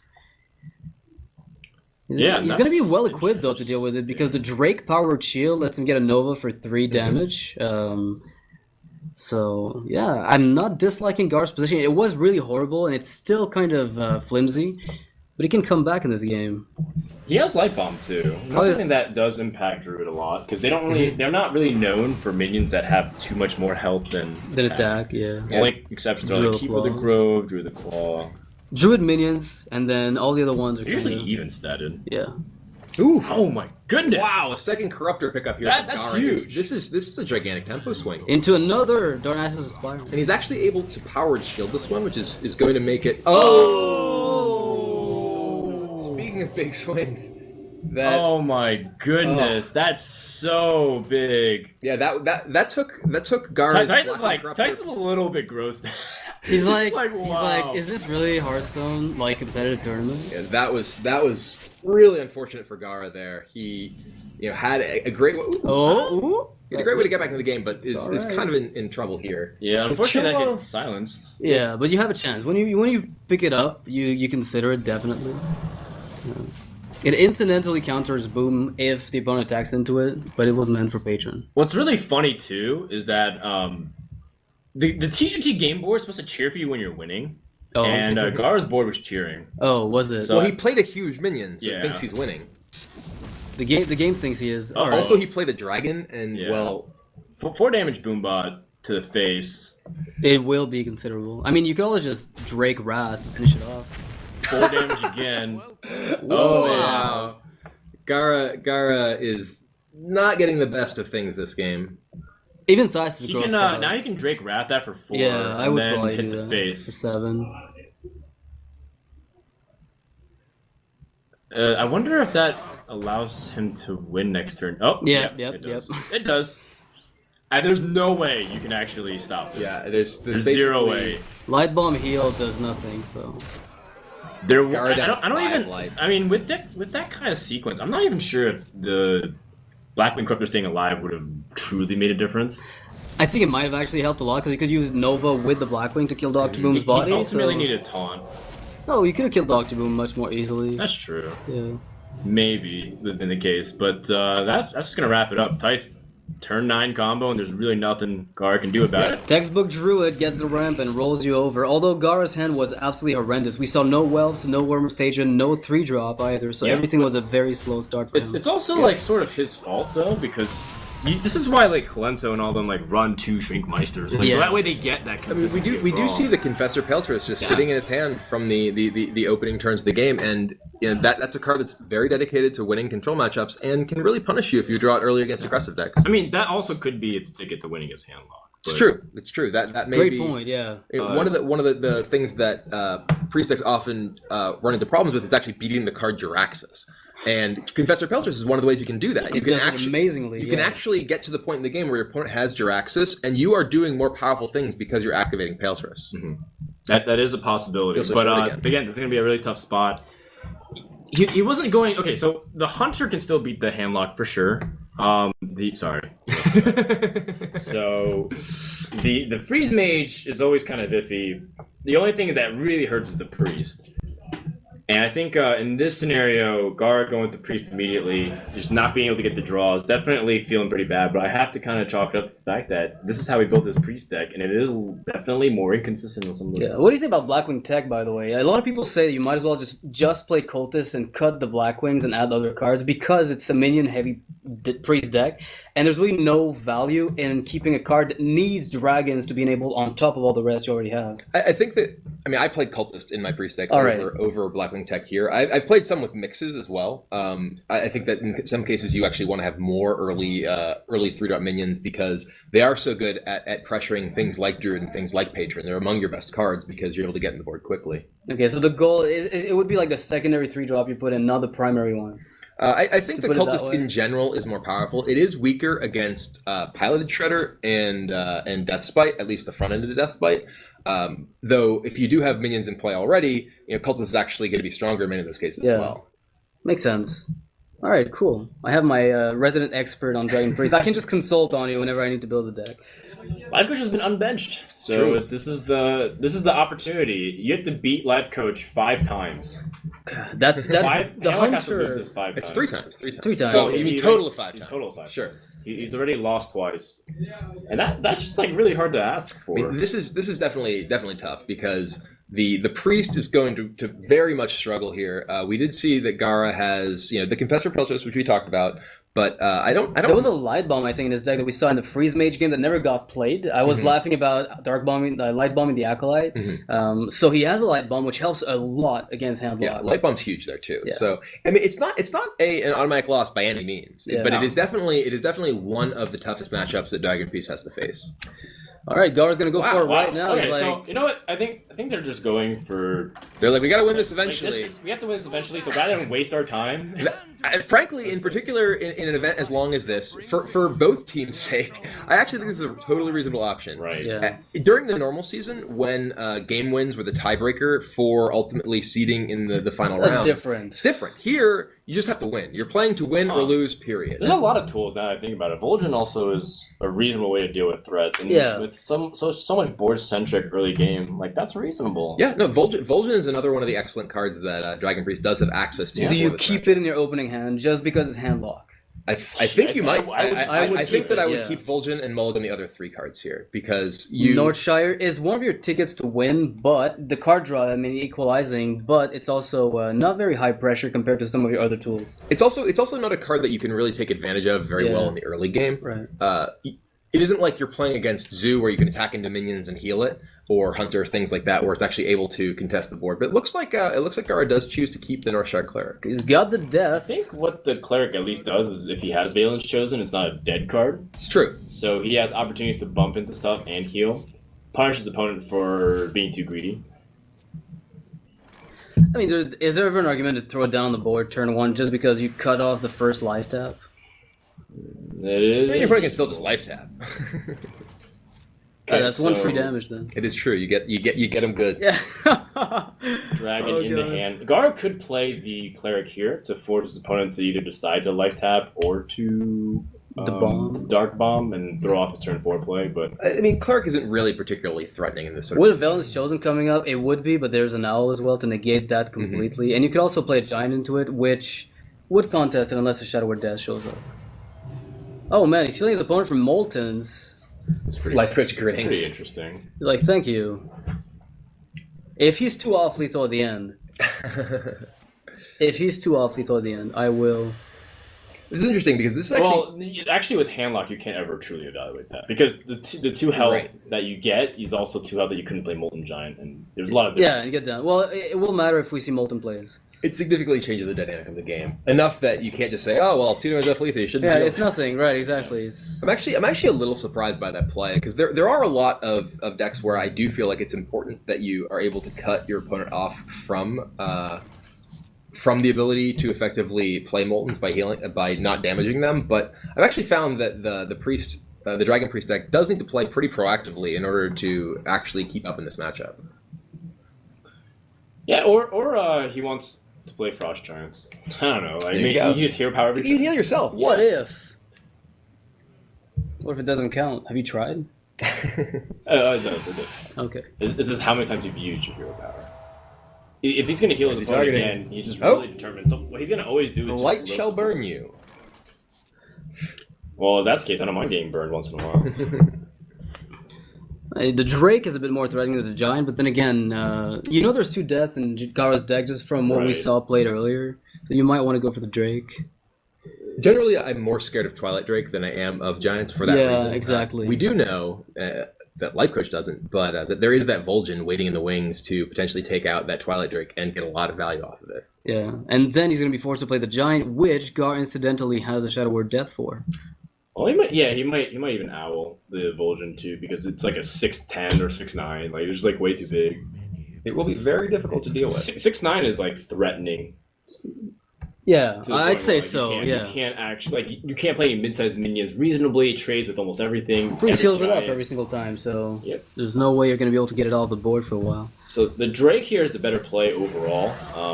Like you said, Priest can't deal with this outside of Shrinkmeister, Shadow Word Pain, or in this case, Coin Vol'jin. This game is not looking too bad for Gara, because he seems to have a foothold on the board that Life Coach has to respond to, and the Giant's not going to be able to stick. 6'9", Foe Reaper status. Yeah, that is a big fellow. 69 confirmed. Kappa. That's right, Nog. I'm sorry. Hashtag I'm 14 and this is funny, yeah. I'm playing playing off the audience, man. That's right. Gotta like You're targeting our demographic. right. Can't fold me for that. So, what's the play? I mean, the Giant looks pretty okay, but I mean, he dies to Vol'jin, and there could even be a Nova on the back end, which would kill the Giant without even using a Death at all, or even a Blackwing Corruptor. So even though the Giant is tempting, it might not even work, just based off of what your opponent might be holding. You know the deck pretty much by heart. You know what's really amusing too is I think now that he's seen his opponents like unwilling to attack the face or even heal it, he can like get away with tapping and just being brutally. like, yeah, you won't attack me, right? Yeah. And then Gara comes out with the OTK Mind Blast. I wonder, like, Malagos. would Gara consider just Attack no, like just Blackwing? like if he removes this and he just doesn't attack? A Blackwing Corruptor is pretty weak because you get coiled. Yeah, it's pretty mediocre. So Shadow or Death might be the most reasonable, but the problem with Shadow or Death is he doesn't have a good follow-up to this. An Owl, Hellfire. I mean, you can't play the Cleric here if you didn't play it earlier. It doesn't accomplish anything for the time being. I really wonder if there's any case for like not attacking? No, I'm saying like Holy Nova, but it's like Alex. Yeah, that's what I was saying. You could attack into it and then Nova, but it's on 3 health, so it dies to Dark Bond. It's not good. Yeah. Don't do it. Well, to be consistent with your line of play, you don't attack. You never attack. I think the way to win this is you never attack. You fatigue him with the attack. He's got threats besides Molten Drive. You let him fatigue. That's the game plan. That's what he's doing. And then he heals them. He doesn't get the Molten. I guess. I mean, Vol'jin is pretty intimidating. Yeah, maybe that's actually the best way to approach this matchup. I haven't actually tried this particular. Yeah. What if it works? You learn something. This is an interesting game. No, this definitely is. I feel I'm curious to see how this ends up. But one thing Gara didn't do was heal his opponent to 30. He did not. It's true. And he could have. So why there? Gara actually knows all the math and permutations for 28 every is turn sweet possible. spot. Yeah. This is the sweet spot. 28 is He the didn't play spot. around Battle Rage. That's the weird thing. Yeah, the whole spell slinger outside of game Bower He Rage. played Nexus, Singer, Sarad. Life taps into Unstable Portal, It's kinda hard to stop into Battle Spell Rage, Slinger, into Bower Rage. But then you're happy because he fatigues, right? He used a Shadow or Death, so he knows Mal'Ganis is much more likely to be strong. One thing about the Dragon Priest too is I don't believe Gara is running Sylvanas, correct? I don't believe so. I've not seen it. I mean, one thing that if Gara is on the fatigue plan, if his goal is to just exhaust Life Coach of threats, I think that he actually should have just used his Vol'jin as basically a removal effect for that giant, because he's gonna have to deal with every giant one that at a comes out of the deck. time, right? So I mean, I haven't, like I said, I haven't played this particular matchup, Dragon Priest versus Handlock in this fashion before, but I actually played a lot of Dragon Mage versus Handlock, and every time I had the opportunity to use something that wasn't like a polymorph on a giant to kill it, I would, because it was so essential to my game plan of fatiguing them that I had those tools to deal with their giants later on. I mean, even just, maybe you lose the Vol'jin to a Mortal Coil or a Dark Bomb, but you still have Shadow or Death. Yeah. Makes a trade. Let's Mal'Ganis come out. Oh, Jiraxxus. And this is actually good for him, potentially. If his plan is to win a fatigue game, this is actually a big deal. Yeah, because Jiraxxus is the most important card. Yeah.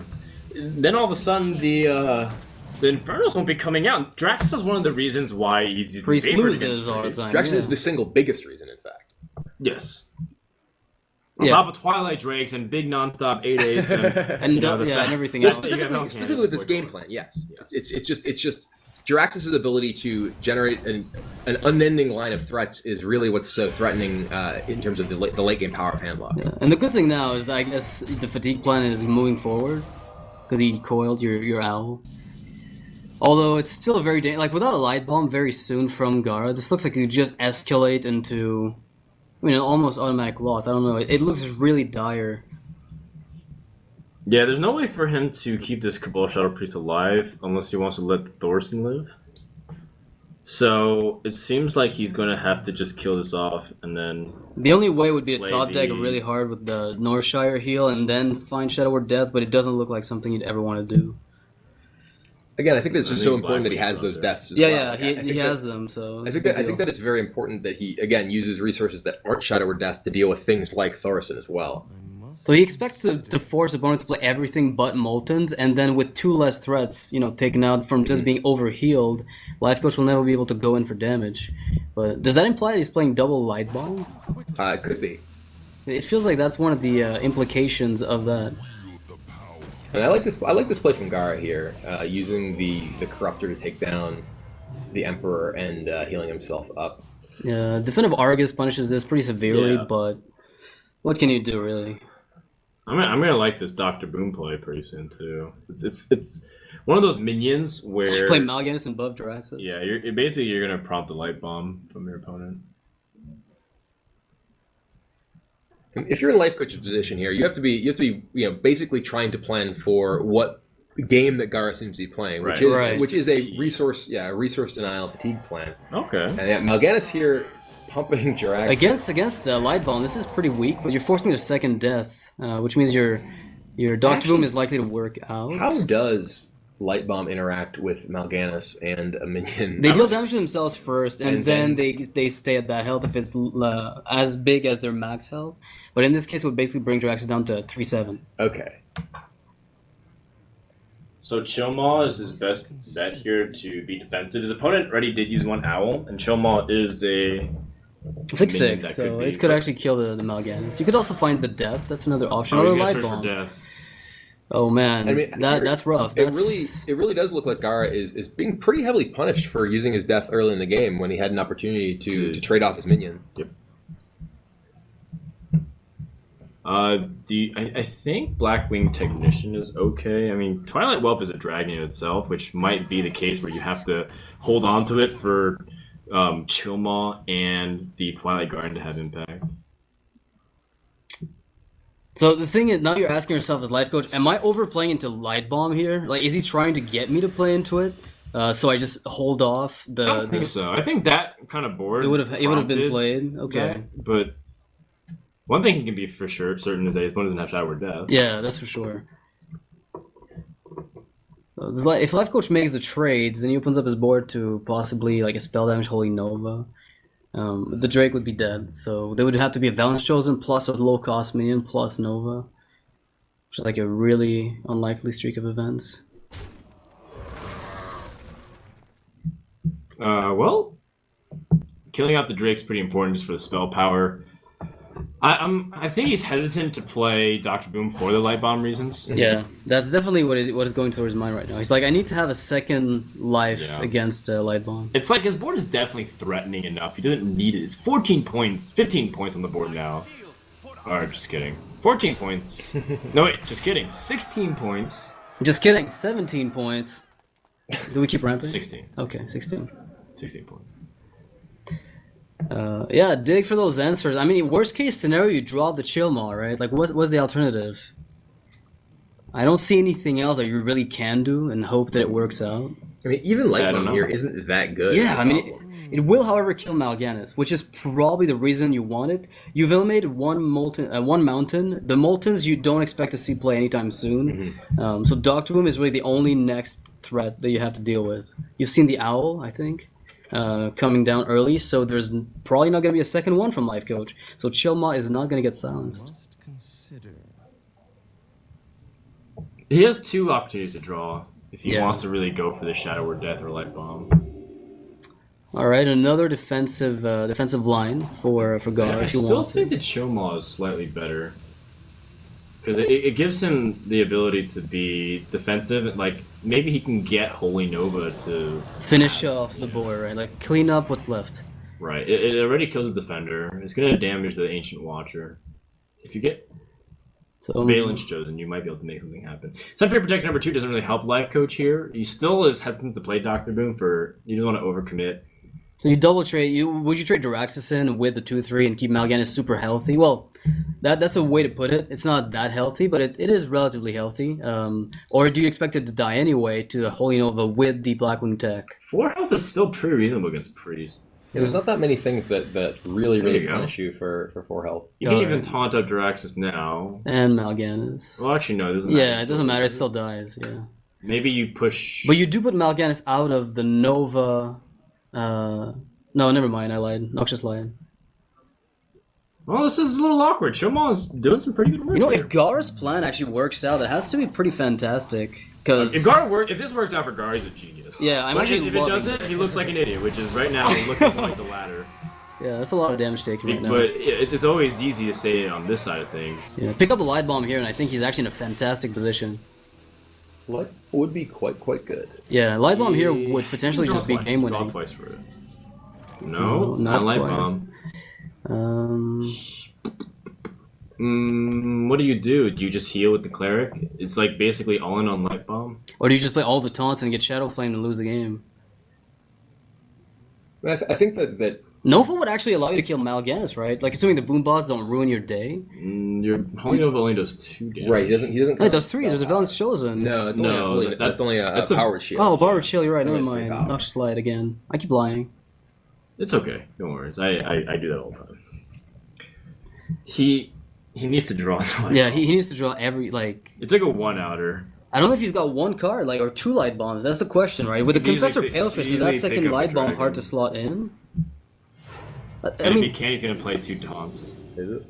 Ooh, No, so- Smite. it's Holy Nova. he Smite knows is actually not bad. I like this. The Holy Smite Nova might actually buy him a turn. He actually draws another card off the Nova too. Which Yeah. is nice. It could be. He needs to go. You gotta go fast. Yeah. And the thing about it is that he still keeps light bomb, right? He's going all in on the minions. The thing is, Life Coach right now does not have the Shadow Flame, so this might work out. And the Shadow Flame target is the most likely to be man, Shadow that's Flame. really ambitious. Oh man, if the Shadow Flame gets picked up by Life Coach He here, still has one more room to tap into it. yeah. And there's one of them in the deck, I think, not 2. And he's trying to figure out, can I actually just go through this and not worry about Shadow Flame too much? If the boom bots are godlike, maybe. Yeah, there is. If this kills the Worm Rest Agent, no. If that Boombot killed the Worm Rest Agent, That he was is it, Defender of yeah. Argus lethal. So. Well, actually, wait, could he? No, never mind. Yeah. Well, there's Hellfire. That's gonna be it, right? Yeah, that's I it. believe that closes. That should be it. That should see. Yeah, with the Defender of Argus and Hellfire, there's no way this doesn't go through. I think so. Yeah, of course it does, right? Because Yeah, he has to go through Now, one Ganis big is a guy. guy, Yeah, right? This is Life Coach we're dealing with. he needs one more. Not two. okay, the only way is if he inexplicitly just Like- runs out of time. I'm a little curious why Gar didn't play the Holy Smite Nova. Holy Smite. Yeah, I keep wondering about Yeah, that. it felt like his best chance to. Maybe he didn't want to draw more cards for fatigue. Well, no but- Dark Bombs were seen either, so you might think the Doctor Boom plus Dark Bombs will kill you, even if everything goes well. One thing that I know for certain is that he's definitely gonna be one of those like people like no one understands my plays, no one understands me, everyone's so bad, and it's like it's okay, Gar, it's okay. Everybody Nihilum takes the loves series. you. They're 6-3 and advances to the semifinals. To fight off against Yeah. Value Town again. Our third matchup of the Right. weekend. So That's right. yeah. You guys are gonna be having a little bit of fun. I mean, that's a new lineup. Yeah, be quiet, Tice. We're trying to talk in here. Yeah. Shall I Go back to the Netherlands. step out for their interview? You have one player at home, you can play with the second one. Noxious this. No. I do not think No? so. Somebody else can All do the right. interview. Well, I think before we go to an interview, Prodan is staying. Yeah, Amaz says so. You can't hear him, maybe. before we go to our interview, we'd like to thank the sponsors that make this happen of Alpha Draft and the Amazon App Store. And check out all their cool stuff. Alpha Draft's a fantasy esports site. I think you can still do stuff Yeah, for the ATLC, ATLC, even I right think so. now. But we're running out of time, so you better sign up quick. And I believe they're going to give you some early game deposits that week. And there's a shirts, We're also giving away some shirts. Cool shirts. I don't know how exactly, but it'll be through the Archon Twitter. That's what at least Amaz says. Amaz nailed it. He's good. All right, the two of us are out. Do you so. work for Archon, Amaz? Okay. Do they you own seem you? to know a lot about what they do. Yeah, Okay. I think they own him. All right. Well, with that, we're kicking off the two better-looking people, and we're going to be joined. Gandalf and Sam. And I'm going to be joined by life coach Entice, as well as figuratively RDU. So let's go ahead and rewind back to the midpoint of that series. Life coach, you went through a lot of crazy games, and you looked like super intense. Were you able to were you rattled at all? Were you like upset with how those games went at all with like the Warlock versus Warlock game? Upset. Yeah, no, I don't know. Like, but emotional, of course. Yeah, Yeah, I mean, sure. upset. I mean, of course she can top deck, but it's like it was such a close game, and it was not even like I don't even mind it like if it's only a very short game, but it was like the whole game was such a struggle, and I really thought, oh, in the end, I got it. Mm-hmm. Yeah, but then I didn't. So Gotcha. What do you think were the key elements to your victory here over Tempo Storm? that my teammates supported me a lot, so I could play a lot of games. Yeah, you think so, Thijs? I think we had a really nice lineup against Tempo Storm. We prepared really well yesterday too. We prepared here even a bit more for both situations, and I think we had a really nice lineup that gave us an advantage. Well, what happened to the mech shaman? Did it just Didn't really work out as planned. Did you check the score? Did you track it? I think it was 1 in 10. Is that what it is? Nah, really? Was it that bad? I think so. Oh Yeah. my god. And then you're asking why we dumped it? Yeah, I don't know. Yeah. Maybe you have your own reasons. We probably expected slightly indifferent meta. We didn't expect that many priests. Maybe we expected some kind of different decks, and then Max Shaman made a bit more sense. But yeah, I'm happy that now when it really matters about everything that we called get it out, and now we got Hunter again. So Sure. Now you're going up against Value Town one more time. Now that they've seen your decks, but you've also retooled some of your favorite decks, right? Tice, you're playing the Freeze Mage, you're playing the Handlock. You're going to go up against Value Town here coming up. How do you feel? Is it more of like you're confident, or you're more familiar, or do you not even really see it as Value Town? You're just going to play against any team at this stage? I think we feel pretty comfortable. Especially the first series was really close against Value Town. With the decks, we get maybe even more comfortable decks now for ourselves. So I feel like we are ready. And the third time has to be the time. All right. Well, hopefully we can see you go through. I think one thing that we noticed was that the two teams fighting in the quarterfinals were the teams that didn't have all players here. It's just the communication might have been a barrier here. So you have to win here because RDU is not here with you. And I know Roddy's traveled with you so many events, so it must feel a little bit lonely, right, Dice? Yeah, it feels really sad that he cannot be here. The communication is pretty hard also, and hopefully next time. All right, well... But you don't feel lonely. Nah. Wow. All right, well, we're going to take a break, guys, and when we come back, we're going to have the semifinal here at day 3 of the ATLC, so stay tuned.